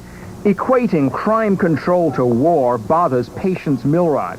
She's a Fresno lawyer who says the military approach to crime is wrong. This militarization of the police function shifts our expectations of what the police will do. And we're no longer back in the days when the police cop was walking a beat or there's a policeman on a bicycle, and there's a certain range of behavior that we expect from a police officer that's got a relationship with the community in which he or she is functioning. And that is an entirely different expectation than we have of a police officer who operates as if he or she were in a war. I mean, the idea of war is that there is an enemy, the enemy is... I have been lacking. I've been doing a lot of things, a lot of speeches, a lot of work. I didn't have it queued up for him. I think it's before that or after that.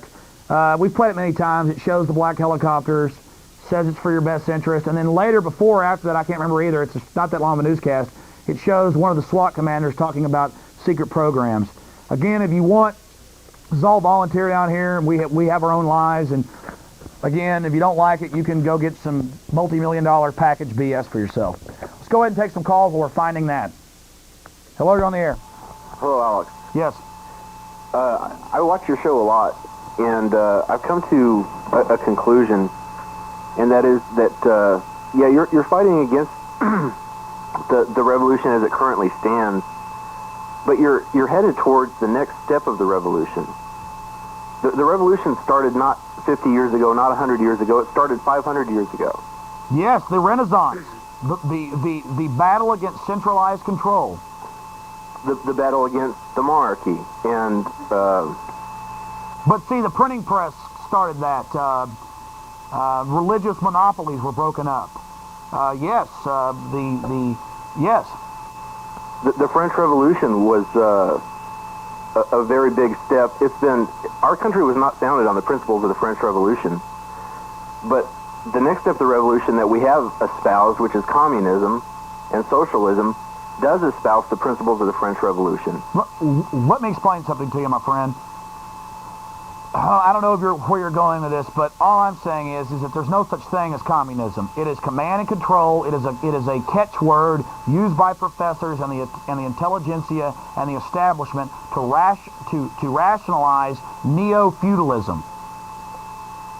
Slavery. I mean, the big powers that be, about 130 years ago, got together and said, too many people are getting too much power, new establishments are rising, not only the state-sponsored, state-licensed by the monarchy, shipping companies and mining companies, we're losing control. We need to start funding something called communism, and we'll go have Karl Marx write it, and then we'll be able to con the masses back into slavery. Well, how is anarchy a proper reaction to that? Anarchy, look, command and control is what big systems of humans gravitate towards because so many people are followers. Anarchy is impossible in groups of bigger than 5 to 10 people, my friend. Anarchy, control always comes back into state. I mean, there could be a nuclear war, and if we weren't all destroyed, there'd be a government set up pretty quick. Well, the last time I talked to you, you said that you were an anarchist. No. As an ideal, and actually I didn't say that. I would challenge you to produce that. What I'm saying is that you have a political spectrum. You have command and control over here. I'm going to put you on hold till we can fix that noise. Maybe we don't have the things tuned, or you got your TV up. Basically, what it comes down to is this. It's the real political spectrum. And I've said this every week, but it has to be said again. You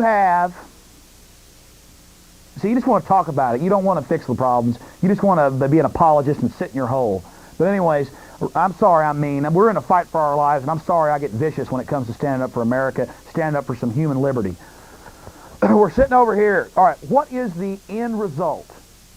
Have we fixed that noise? Well, I know we can't tell, but we'll figure it out. What is the end result of command and control? Okay? Of socialism, supposedly on the left. It's command and control. What is the end result on the so-called right of this false political spectrum? Fascism. And what is its end result? Command and control. It's a bunch of crap. And they tell you to be in the middle of this. It's a lie. They've taught you garbage. They've fed you garbage. They've given you false terms. The real political spectrum is anarchy, impossible to achieve in a modern civilization. We do not want anarchy. There's not even anarchy in a tribe. A small band might have anarchy. When you go out with 3 or 4 of your friends, one of you's the leader, you know that. Anarchy is impossible. It is an ideal, and I don't even think go for that ideal. Way over here next to anarchy is representative republic with a never-ending struggle for individual liberty, a true libertarian stance. I don't mean the Libertarian Party. And then over here, you've got the command and control, which we're always sliding towards, which the powers that consolidate in a centrifugal force, as the communists will tell you, pull. But the powers that be are always pushing socialism. Look at all the rich establishment foundations. Look at the facts. You're on the air. Okay, I appreciate your assessment of the situation. Let me move on to something else. Can you turn your TV down, or is that just us? I can turn my TV off. Okay, go ahead. All right. Have you heard about the recent New Jersey case regarding homosexuals in the Boy Scouts? You called was it you that called my TV show last night? No. Somebody called up with this. It's a huge diversion. If you don't like the Scouts, get your kids out. It's a wedge issue to divide us. I'm not going to get engaged in pettiness. And I'm sorry, I'm sick and tired of it. I'm not going to... Black helicopters are swarming around. Police are under federal control. And we find that clip from Lair News Hour. I'll show it to you. Hello, you're on the air. Good evening. How you doing? I saw you at municipal court today. Wanted to come up to you, but I saw you talking to that group of young men, particularly the young black man, not to define him by his race, but I found it very interesting that you are not at all hindered by your atmosphere, and it was like you were on TV. Really? Yeah, you were just going off, you were talking, I mean, you weren't loud, and I just looked over to my left, I was like, oh my God, that's Alex Jones! Where are you talking about, down at UT? No, the municipal court today. You were paying a ticket, I guess. Oh, yeah. And it was surreal to see you in that atmosphere anyway, because I always see you on a box, on television. But anyway, you were talking to this guy, and you were talking to him about the same kinds of issues you're talking about tonight. Basically, I'm an SOS beacon going meow, meow, meow, pumping out. I just, you understand? You certainly are. Yeah. And I thought it was very heartening to see that, because you seem like a very passionate young man. It's nice to see that you don't just turn on for the television, that you legitimately are like that. And oh no, I can't shut up. Well, no, I thought I was very touched by that. I thought it was really cool. And that's why I didn't come. Well, you know me, I'm a white supremacist. Some of the people were saying that's why I'm trying to embrace, African Americans here. I don't agree with your spin on Reagan or Texas independence, but I know you're not a racist, and I... No, I wasn't. When have I talked about Ronald Reagan? I think Ronald Reagan was completely controlled. Yeah, a guy called you, and I totally appreciate you, and I think you're great, and I see that you really are dedicated to a cause that I believe in, and I think your form is good, and I think your message is good, and I think the way you present it is very upbeat and very... well, why didn't you come up and talk to me? I was in line for an hour to pay that ticket. Because I went to the Manchac location. And the reason I didn't come up to you is because you were doing so well with those guys.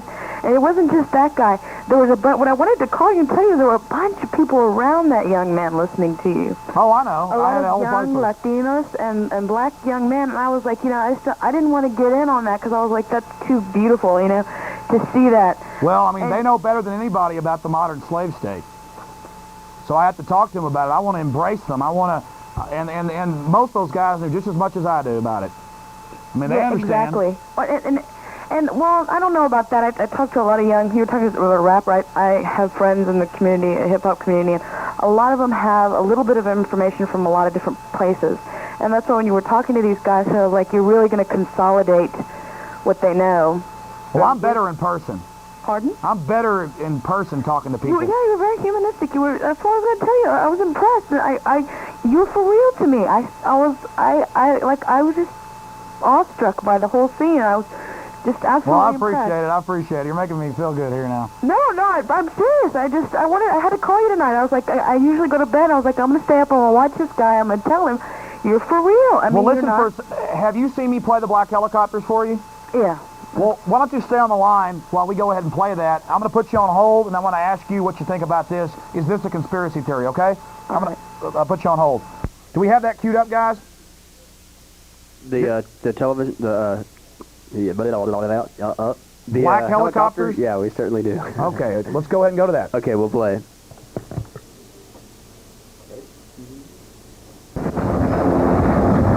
In addition to the new technology, hundreds of millions of dollars worth of surplus military equipment is being transferred to local police as a result of military downsizing. Army helicopters that once did service in Vietnam are now used for surveillance in American cities. Police departments are refurbishing armored personnel carriers acquired from the military and are building their weapons inventories with military firearms. These are, I guess, the M14 that we received, I guess, in a package deal. It was under a special. Orlando police have received 6 M14 rifles from the military, and Los Angeles police recently obtained 600 Army surplus M16 rifles. Basically, they sit there and they tell you that this is all being done because they're downsizing. It's all this free equipment. It's been going on big time since Jimmy Carter's administration, accelerated with Reagan, and has exploded with Bill Clinton. I mean, we're in a modern police state, ski mask wearing police, training with the military. And we're fixing to show you SWAT team commander telling you it's top secret, but that it is going on. The conspiracy's gone, my friends. It's fact. Are you there? Yeah. Great. I mean, I hate to play that every week now, but people just continually, they have to see it with the media telling you how nice it is. It's a catchphrase now. Whenever I mention what you talk about to people, they automatically say conspiracy. So we're going to continue to play that maybe 3 times a show from now on. Yeah, and you got to do what you got to do to get your message across. And but I just want to tell you today, you're for real, and I was impressed. You had a captive audience. By all means. And I don't think they minded it too much. No, you weren't loud. You weren't speaking very loud, but there were people. I noticed there were people leaning around you, and then I looked. I was like, why are they all around him? And I was like, oh my God, that's Alex Jones. And I know, if they don't kill me, I'm going to get better and better at this, become some kind of mad prophet or something. And it was ironic too, because it was in the middle of municipal court. It was just all very strange. Well, I'm right there in the belly of the beast. Yeah, you. Yeah, I was waiting for cops to come out and harass you, but they didn't today. I guess they didn't know you were there. Yeah. But anyway, I had to more go power pay to you. And I want to know about the thumb scanning thing. I want to show up for that. Well, listen, you're going to get your opportunity. I'm going to start. I'll have it planned by next week. We'll start the drive. I'd like to have at least 20, 30 people down there ready, just like Martin Luther King, to put it on the line peaceably. I like when you say that, like Martin Luther King. You know what, though? I'm scared. I hate to admit it, but I wonder if, and I hope other people call in about this. Sometimes I get scared when you have stuff like this, because this is going to sound really wormy and terrible, but I get scared because I know you've got people after you, and I'm not trying to scare you or be paranoid. Listen, I don't want to talk about it because it'll only scare people out there. Yeah, but that's my thing, though. You should address that. I mean, what if they take pictures of us when we're there, and then later on down the line? And I mean, I'll do it. I don't care. Who cares? Who cares? I mean, we're living in tyranny. You got to stand against it. Every man dies. Not every man lives. That goes for women, too. Yeah. We've got to embrace them. Look, I had the SWAT team feeling bad that day when I got up there to speak. They were there, they'd intimidated me, and I spoke out, and when I got up, I saw the SWAT guys in the back going. I mean, some of them, except for Blondie, looked like they were depressed, and they were kind of not. And really? Down at UT, I had police, Hispanic, black and white, waving at me, smiling. They liked what I was saying, even though I was doing it in a kind of a passionate form. Okay, I do get too aggressive. Look, we got to stand up peaceably. That's why they killed Martin Luther King, though, was because he was peaceable, he was aggressive, he was more smooth than me, but that's why, but I don't care. I tell you, I don't know, Alex. You got your own style, man. I respect you. I do. Well, listen, enough praise, please. I'm gonna quit, going overboard, but I just, it says a lot for a man when you see him in person. And you see how he reacts with real people and real I was there for an hour. I talked about 20 people. I talked about that earlier in the show. That's what I'm saying. I mean, you went and paid your ticket like a normal Joe Schmo. You were sitting around. You were talking with people. You were a man's man. You're not just a bunch of BS, and I respect you for that. I just want to let you know. Well, I do. Well, one thing I am, I'm far beyond driven, and I am a true believer. You are. Well, listen, I appreciate your call. Okay, you have a good night. I appreciate that. I'll put up the comment line over the next few weeks. It'll probably be jammed out, but keep the number. I want to get people prepared, get them together, get it focused, and get at least 20 people down there to have a sit-in if they won't give us driver's license. Now, we have to bring our license, we have to bring our birth certificates, and we'll even bring a Social Security card, and we will demand our driver's license, because we pay for the roads. Are we ready with the SWAT team commander? Absolutely. Excellent job, Buckley and Andy. Let's go to it. But Lieutenant Sid Hale, a SWAT instructor with the LA Sheriff's Department, says military training for police has arisen out of need. All you have to do is go to our memorial and you can see the number of people that we lost before we started realizing it. You were telling me before about training with Marines, training with SEALs. Could you explain what you've done? Now, some of this stuff I'm going to have to dance around on because it's classified, just so you know. Okay. In fact, I'm starting to get nervous even just thinking about it. But no, we've trained with most of the special operations units in the military. What kind of training? A lot of urban movement, maritime interdiction operations, hostage rescue, a lot of long rifle training, sniper training. To many police officers, the threat from well-armed criminals... Okay, the threat from well-armed criminals, we had a lot of officers we lost. I don't have a problem with police being highly trained, having ex-military people locally. But they don't need federal control with black helicopters swarming around with infrared spying your homes. And the government has proven itself not to be on your side.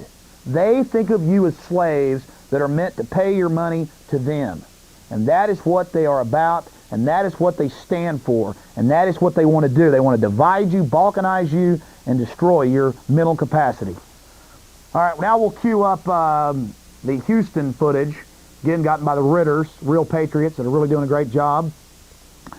And I'll talk behind it, and we'll show you some of the love. For those that know military weapons, that is the Model A Apache frontline attack helicopter, two-man. Can carry impressive missile attachments, and they do have the missile attachments on them, and if you look closer, they have the infrared pods on the nose for looking and spying into your homes. They also have sound systems, laser sound systems, where they can aim a laser at your window and listen to whatever's going on in your house. Laser identification systems, I've watched the tape carefully. You can see, I think, 13 to 14 of them. Some of them are dark spots in the back. I'm not sure what they are. I mean, what kind of helicopter. There are also some Hueys out there. This is the Sheriff's Department complex, law enforcement complex in Houston, Texas, and they are training with the military. LA is an armed encampment under federal and international control. Houston, Dallas, Austin has it going on. They have these out in the open. They also have their secret Peapod helicopters, which I've seen here in town. My father told me not to really tell the stories and things that I've been seeing lately because they would love to say that I'm crazy or something. I'm going to have to start carrying a camera with me at all times. Oh, what's the big deal? I might as well just... No, it doesn't matter. I'm not going to give people fuel. I'm not going to give them any fuel. But there you have it in Houston. I think these are mainly for intimidation. Look, it happened, so I'm going to tell a story. I left my radio show Saturday night, was driving down Palmer towards Mopac. And look at my eyes. This is the truth. And I'm on Palmer, and it's dark out there, very few street lights. And I'm going between 183 and Mopac. And right as I get on it, going down the dark stretch, there's cars around me. All of a sudden, and this is a 1 in a million that they weren't messing with me. I see this spotlight. I can't see any helicopter. It had no tail lights, no nothing, just a spotlight. Dark helicopter. I don't know what color it was. You couldn't see anything but a spotlight. Helicopters are supposed to have tail lights. Only special ops, I guess, can fly around with everything off. I don't know who this was, military, international, local, I have no idea. Shining a light on me. The light's on me, and I'm going, it flies over me, and I go, oh, that's no big deal. I've never seen that before in Austin. No big deal. It's not, maybe it's star flight. I'm driving, all of a sudden, I'm trying to look because I can't see it. All of a sudden, there's a spotlight around my truck. It follows me around my truck. It's directly behind me, like this. I pull, I'm sorry, Dad, I have to tell this. This is what it's meant to do. But now I've shown you the Lair News Hour for surveillance of major cities. It's true, so I'm going to tell you. I'm countering them. Following me all the way up to Mopac and then turns off to the north. Just a little intimidation, just a little love. And that's fine. Doesn't intimidate me one damn bit. Now listen, it is wrong for me to tell you this, but I'm not going to lie to you and not tell you that this stuff isn't serious. Who cares? We have got to start standing up to these people. Who cares, damn it? Every real human has to stand. And I'm standing, and I'm going to stand. You don't intimidate me a bit. And I've been told that and I said it at the Commissioner's Court today when I went down there to speak to them, not where I paid a ticket at Municipal Court, where I went this morning to speak to the Commissioner's Court about corruption and fictitious vendors and you name it. I went down there and I told them that we have people inside their facility, and I could name them. The bureaucrats came straight to this person and said, and this isn't our person that gives us information, but she's a person that's married to one of our associates. And she goes, I don't want anything to do with this, guys. I'm just working. And they come up to me thinking I'm the guy that y'all are getting information from, the documents and things. And they say to her, you better watch it because Alex Jones and others, Steve Lane and Wes Curtis, are under investigation.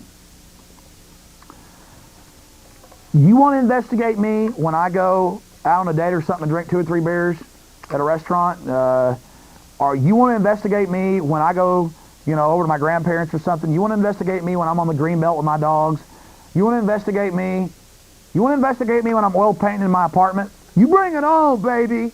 Like I said last week, I'm not something special, but I'm a man, I'm a patriot, and I'm going to stand up against your lying corruption. I watch those bureaucrats bring up all those ASAP documents. Now we find out it's unconstitutional. We find out that it's breaking the state education code, the family law code. Anybody should know that. But in a country where the IRS can take your house with no due process, no innocent until proven guilty, but a murderer gets it, as they should, but you don't, then we got a big problem. When the IRS can seize your paycheck with absolutely no due process, you got a problem. When the Federal Reserve prints fiat money and everybody lies about it at the universities when the facts are right there, we got a problem. When police are authorized to wear black, and when they had some SWAT down there this morning, but I know they're across the street. I know they work across the street. So hopefully, they didn't come up to me or anything, but I did see some SWAT walking around inside the foyer outside the courtroom. They were wearing their really cool black Nazi outfits. They're really kind of cool outfit. I'd like to wear it. Girls think I was sexy, It was real manly looking, real aggressive, real high authority, And it's fun to get to be a stormtrooper and take your orders from the feds. We'll take 2 more calls, and then I'm going to go to about a 15-minute tape of Ron Paul. It's kind of slow, but listen to it. And then I kind of make fun of Sandy Berger and William Cohen and Malin Albright. And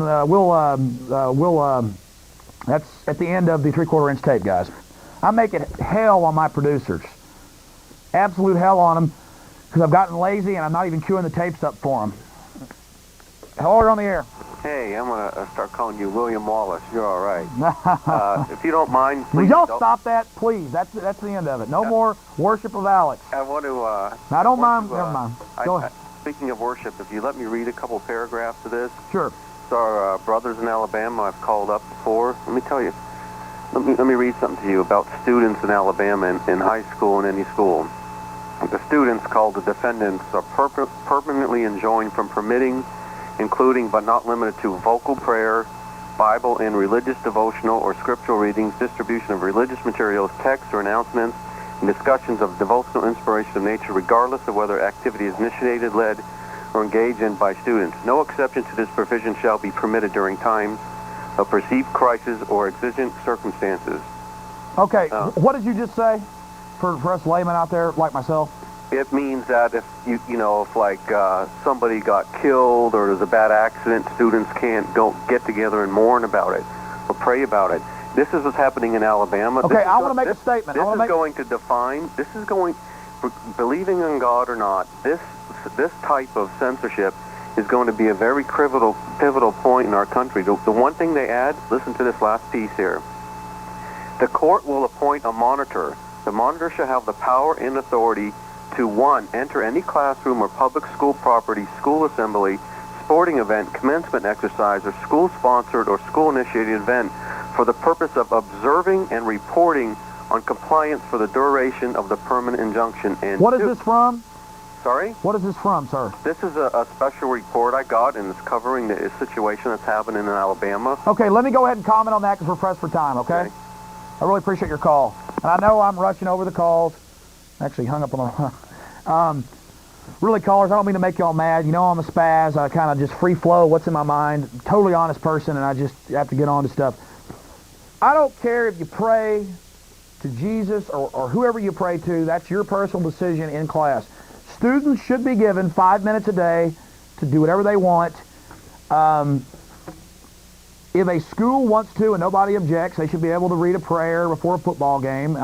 If people have a problem, they can gripe about it at their school or get on the school board. It should be local. If a city doesn't want any prayer in schools, fine. If a state doesn't want any prayer in schools, no. And the federal government or the UN doesn't want it, and the UN guys this is not kook stuff. They're trying to restrict our fossil fuels. They're running our military now. You hear about it in the news every day. Our troops are under UN command. You got a bunch of traitors like John Shelikashvili, our ex-Joint Chiefs of Staff, was the son of a Polish death camp operator under the Nazis. It just goes on and on. The UN's taking over our national parks, Executive Order 12,986. It just goes on and on and on and on and on. It is not a joke by any stretch of the imagination. So basically, you need to be conscious of that. The UN is moving in because they have to have a global taxation system. And it's just the military enforcement arm. Then you have the World Trade Organization as the trade enforcement arm to make sure we have crooked trade deals. You know, I use this example every time. China with a 15% tariff, us with a 2% tariff. They call that free trade. I got a bridge I want to sell you. Please, I got a bridge I want to sell you. It's that commercialism, it's a joke. Basically, the UN's moving in because money's leaving the countries that are command and control to places where they can make money. So they've got to have a world tax system so the slave system can be full powered. Go to one call. Hello, you're on the air.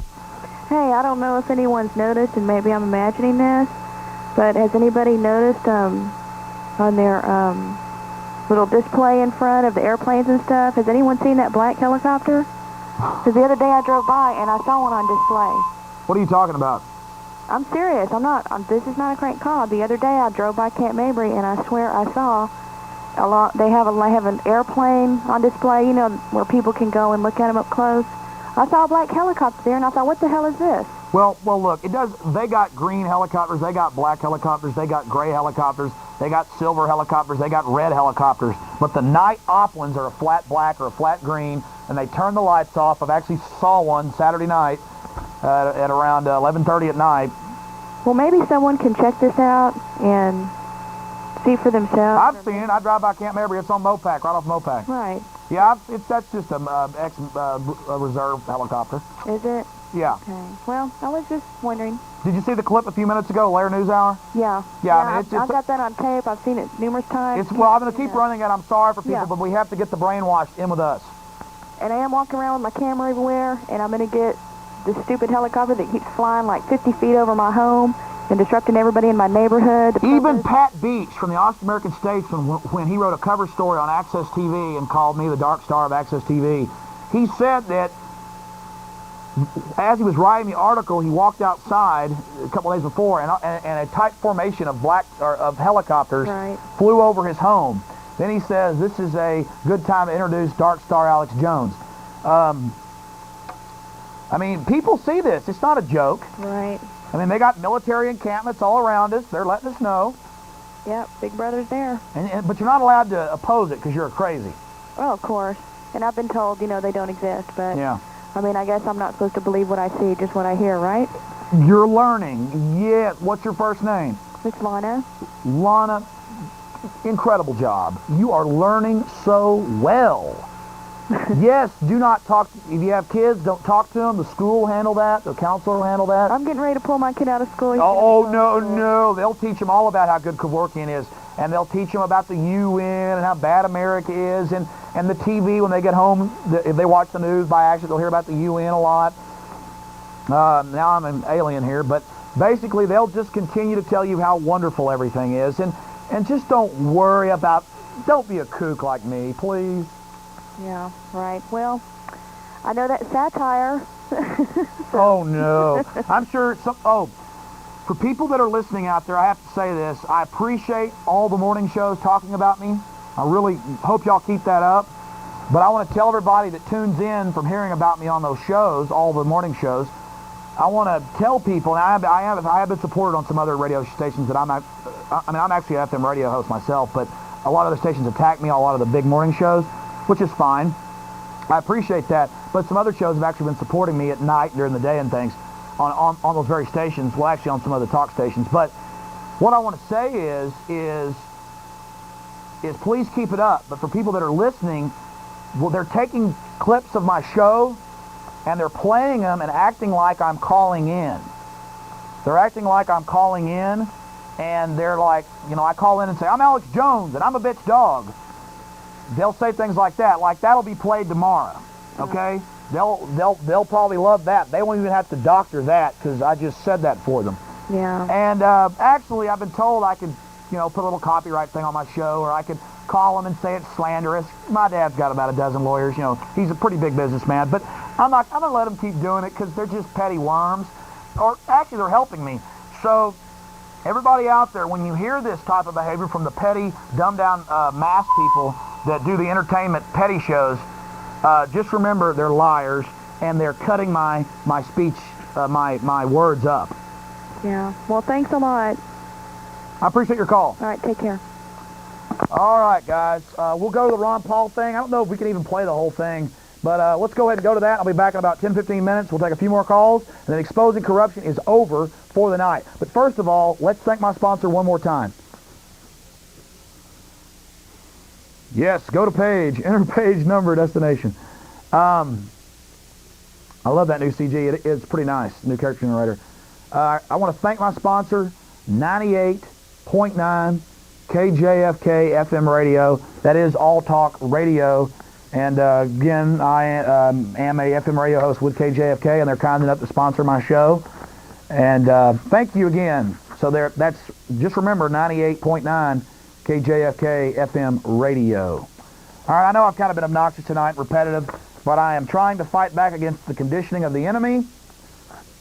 And when we get back, I'll try to shut up and take some of your calls. This is Ron Paul, a real patriot.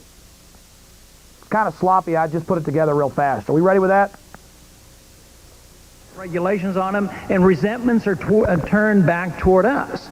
The Arabs in the Middle East do not understand our foreign policy because there have been numerous UN resolutions, but it's only this one particular resolution that we have felt so compelled to enforce. And the real irony of all this is that first... The United Nations. I guess he's a conspiracy theorist too. Before we left about 10 days ago from the Congress, I think many members and much of the nation thought that within a short period of time, within a week or so, there would be additional bombing by the Americans over Baghdad. There were polls out at that time that said that 70% of the American people endorsed this move, something that I question, and of course I question the legitimacy of dealing with policy by measuring polls anyway. I think we should do what is right, not try to decide what is right by the polls. But in this circumstance, I think the polls must have been very, very misleading. We heard a gentleman earlier this evening from North Dakota mention when he was at home, essentially nobody was telling him that they were in favor of the war. I think stay with us, guys. It gets a lot better. This past week at visiting home had the same message. And certainly there was a very loud message in Columbus at a town hall meeting. It was written off by those who wanted to go to war and wanted to drop the bombs by saying, well, no, this was just a very noisy bunch of hippies who are opposed to the war. Well, let me tell you, there's a lot of people in this country who are opposed to the war, and they're not hippies.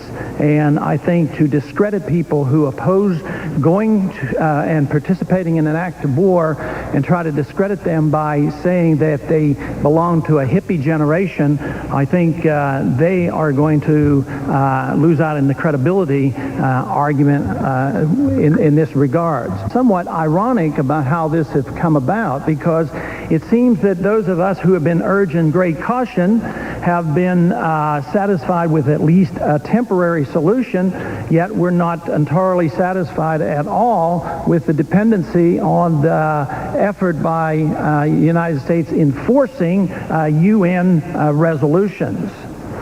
In this case, I think that what we must do is reassess the entire policy, because it's policy that gets us into trouble. It isn't this one instance. We did not just invent foreign interventionism in foreign policy. This has been going on for a long time.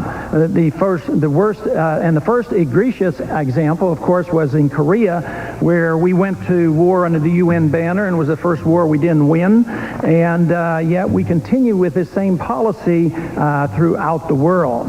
And hardly can we be proud of what happened in Vietnam. It seems like we're having a lot more success getting along with the Vietnamese people as we trade with them rather than fight with them. So there's a lot of argument against this whole principle of foreign interventionism, involvement in the internal affairs of other nations, picking leaders of other countries. We were warned rather clearly by our first president, George Washington, that it would be best that we not get involved in entangling alliances, and that we instead should talk with people and be friendly with people and trade with people. And of course, the first reaction would be, yes, but the person that we're dealing with as leader of Iraq is a monster, and therefore we can't trust him and we shouldn't talk to him. Well, there's been a lot of monsters around the world, have been a lot of monsters in the world, and we have not treated them all the same way. Just think of the tremendous number of deaths to the tune of millions under Pol Pot, and at that time we were even an ally of his. And even the inconsistency of our policy, where in the 1980s we actually encouraged Saddam Hussein. We sold him weapons. We actually have participated in the delivery of biological weapons to Hussein. At that time we encouraged him to cross the border into Iran. We closed our eyes when poison gases were used. So all of a sudden it's hard to understand why our policy changes. But once we embark on a policy of intervention, and it's arbitrary, we intervene when we please or when it seems to help, it seems then that we can be on either side of any issue anytime. And so often we're on both sides of many wars. When are you people out there going to wake up? Here is a Republican from Texas, a libertarian Republican, Ron Paul, speaking out against Pol Pot. Of course, it was Anthony Lake, Clinton's last national security advisor, who ran the National Security Agency, who tried to be head of the CIA, but failed because of his communist ties. He's written many papers about how much he loved Pol Pot and how good a job they were doing, and not to mess with them back during the 70s when he was slaughtering over 2 million people, perhaps 3 million, we're not sure. And then Ron Paul tells you about the documents that he's seen, obviously behind closed doors, that have now come out, about us selling chemical and biological weapons to Saddam during the 1980s. Wake up out there. Clinton's the warmonger. Clinton is more fascistic and more out of control than any president probably in U.S. history.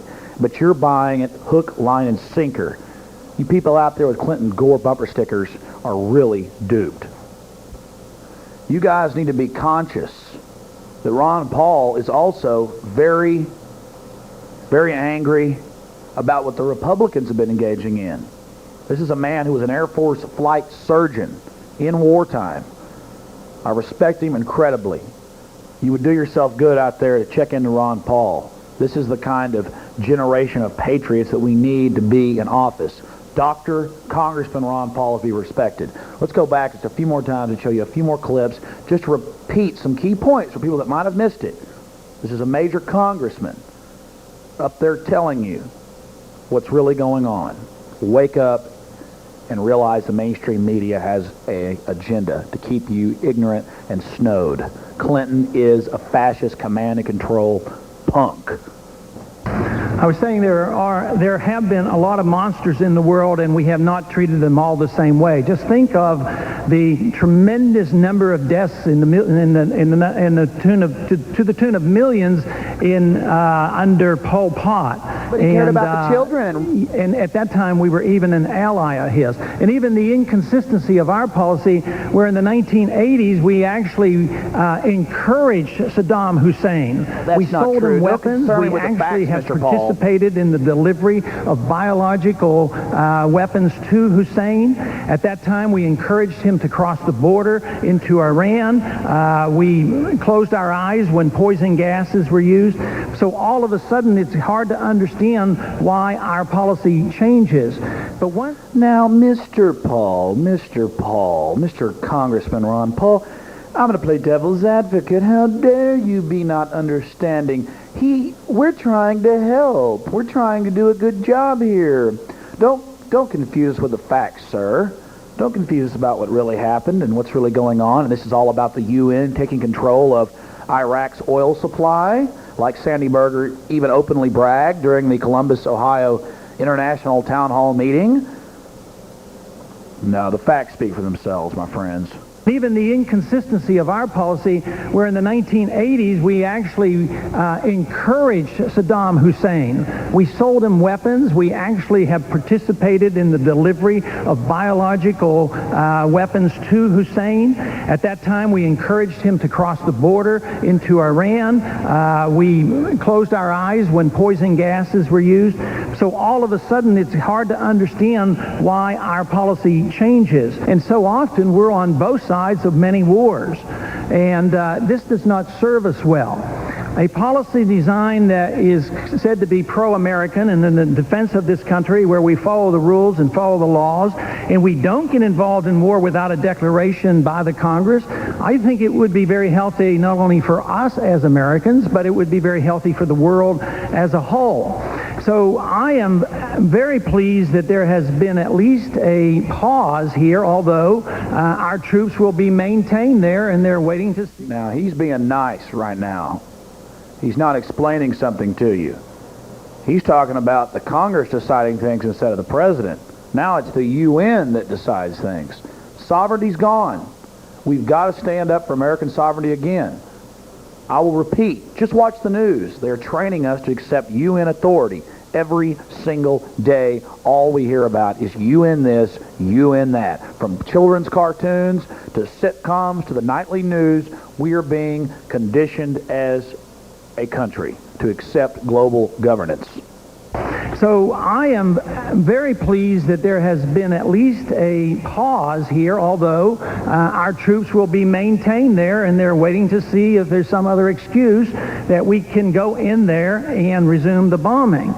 But the whole notion that we are going to bring Hussein to his knees without the cost of many American lives, I think is naive, because nobody has proposed that we go in and invade the country. There have been proposals that we just assassinate Hussein, which is illegal. At least that's acknowledged that this is an illegal act to go and kill another leader, although we've been involved in that too. But people say that many have argued that this should be our policy now, and that is to topple Hussein. But you know, we used the CIA in Cuba a few decades ago, and now it's just been revealed that our CIA botched the job. And also, we led those individuals who were trying to restore freedom to Cuba. We let them down by them assuming we would do more, and then we did less. We were very much involved in overthrowing a leader in South Vietnam right before the rampant escalation of the war there. That did not serve us well. And then there's another example of our CIA putting a government in charge over in Iran. And that's when we put the Shah in. But this did not bring peace and stability to the region. It brought us hostage takings and hostility and hatred and threat of terrorism in this country. Maybe that's exactly what people in our power structure want.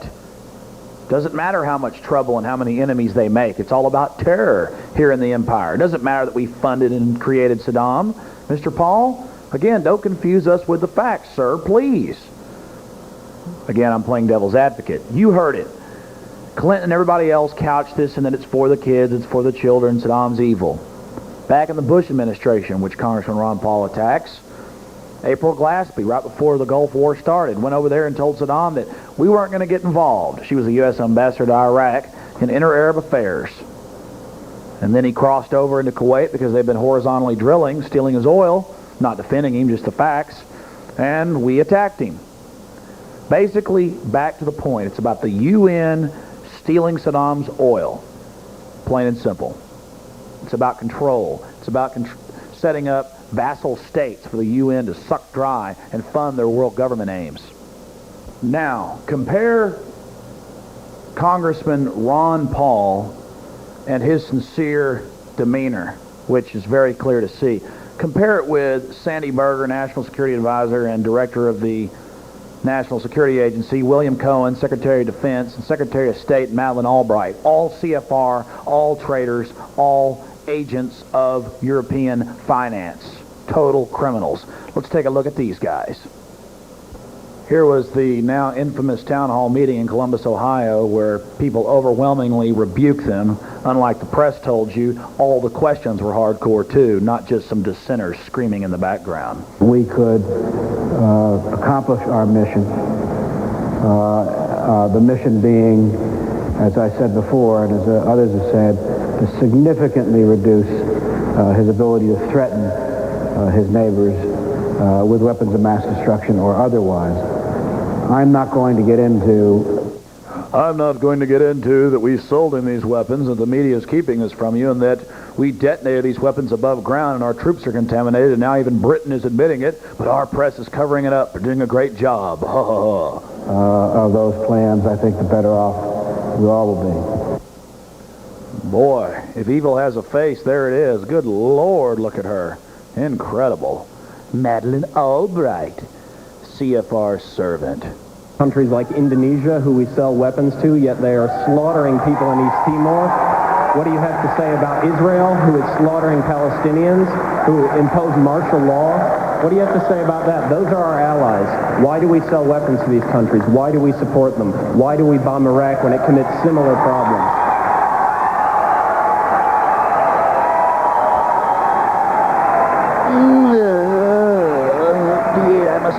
Yeah, there are various examples of things weapons that of are mass not right in destruction, this weapons world, of mass and the United destruction. States is trying. Look at her, she's pathetic.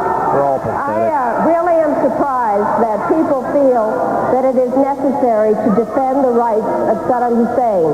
Well, why we put him in power then? About is how to make sure that he does not use weapons of mass destruction. I am not going to play you much more of this town hall meeting. All they ever said was weapons of mass destruction, weapons of mass destruction, weapons of mass destruction. Kind of like how the UN is trying to ban guns worldwide and make us accept it here in America, as if firearm rights haven't been taken away enough. It's always guns, guns, guns. It's never control criminals. No. Same with this. Take no responsibility for what we've done in the past and just repeat the same buzzword over and over and over again.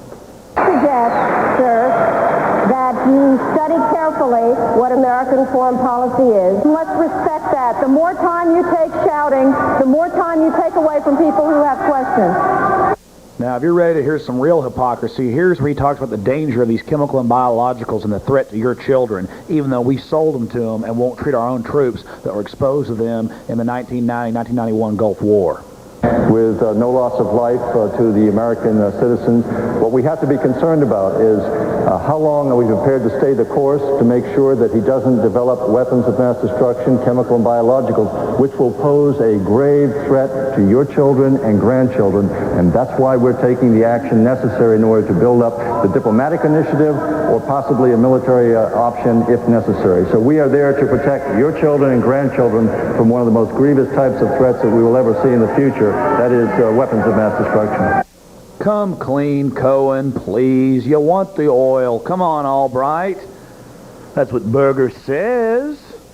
Saddam could just help his children give up that oil, can't he?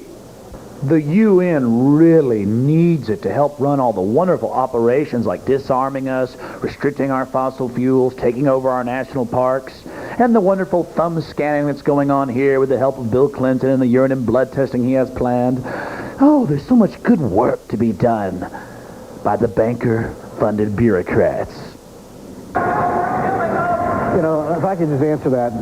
Saddam sits on enormous storehouses of oil. And as Secretary Albright said before, it's the United States since 1991 that has been trying to say to him, to give him the right to sell that oil, take that money, buy food and medicine for his people, and distribute it under UN auspices so we make sure that it goes to people and not to tanks. For 5 years, he refused even to have such a regime. We finally got such a regime in place. He delayed it another 6 months. We're now prepared to expand that regime. We would like to see him sell more oil so that more food and medicine can get to the Iraqi people. And believe it or not, he's resisting that. Yes, he's resisting. It's called controlling your own country, Burger. We know the UN's taken over under banker control all over the planet. It's their nation. We set Saddam up, sold him the weapons during the 80s, made him think that we were his friend. And now we've got him in a trap and are stealing his oil for the UN. And you let it slip out of your mouth. You called it a regime. And Sandy Berger loves the word regime. I'll never forget, and I'm angry every day that I didn't have my VCR set up and ready the time I saw him in a CFR meeting on C-SPAN giggle and call it the global regime of power of the CFR. He's a top-level CFR member. He's also, again, runs a national security agency. He's a total traitor. Shouldn't be in that position. And call it their global regime of power, and then giggled and called it the global regime of love, and everyone at the caviar dinner giggled. Well, I think you've seen the facts here for you. These people are trash, and they, again, want Iraq's oil supply under UN control. I leave you with Berger making those comments one more time. Saddam sits on enormous storehouses of oil. To sell that oil, take that money, buy food and medicine for his people, and distribute it under UN auspices. Take that money to sell that oil. Well, I couldn't resist having fun. I played you the entire clip, then had to mess with it like that just to show you what they're really obsessed with. Well, go back to there. It should be something better like that. Not. All right, guys, there you have it. I put that together today real fast. I'll do a better, longer version for you with more of their disgusting clips. Got about 5 minutes left. Brief recap. Here's the New American for you, talking about Carol Howe gave FBI agents prior knowledge of the Oklahoma City bombing. You'll be shocked at their response. They covered up for Andre Strassmeyer, son of a Nazi, known CIA agent, who is, the New American shows conclusive evidence, and there's other books and documentaries that other people have put out that show this. And then even mainstream publications like Texas Monthly in the January issue, the Bum Steer Awards, again, told you that Jerry Spence, grand wizard, went out, who was an FBI informant and almost an agent. The guy got paid so much money by him for like many years. Went out and stirred him up, trying to get him to blow up chemical plants. Couldn't get him to. Got him to talk about it enough so the media could talk about this. Same thing with the anthrax. They found that it's safer now just to have people talk about terrorism, then they can talk about how these people were fixing to do this. Now the FBI saved us. They've already had the Oklahoma City bombing to show us what it can be like. Now they're showing us how the federal government saves us from the terror that they allowed Andre Strassmeyer to engage in. Same thing with the World Trade Center bombing. They had CIA assets,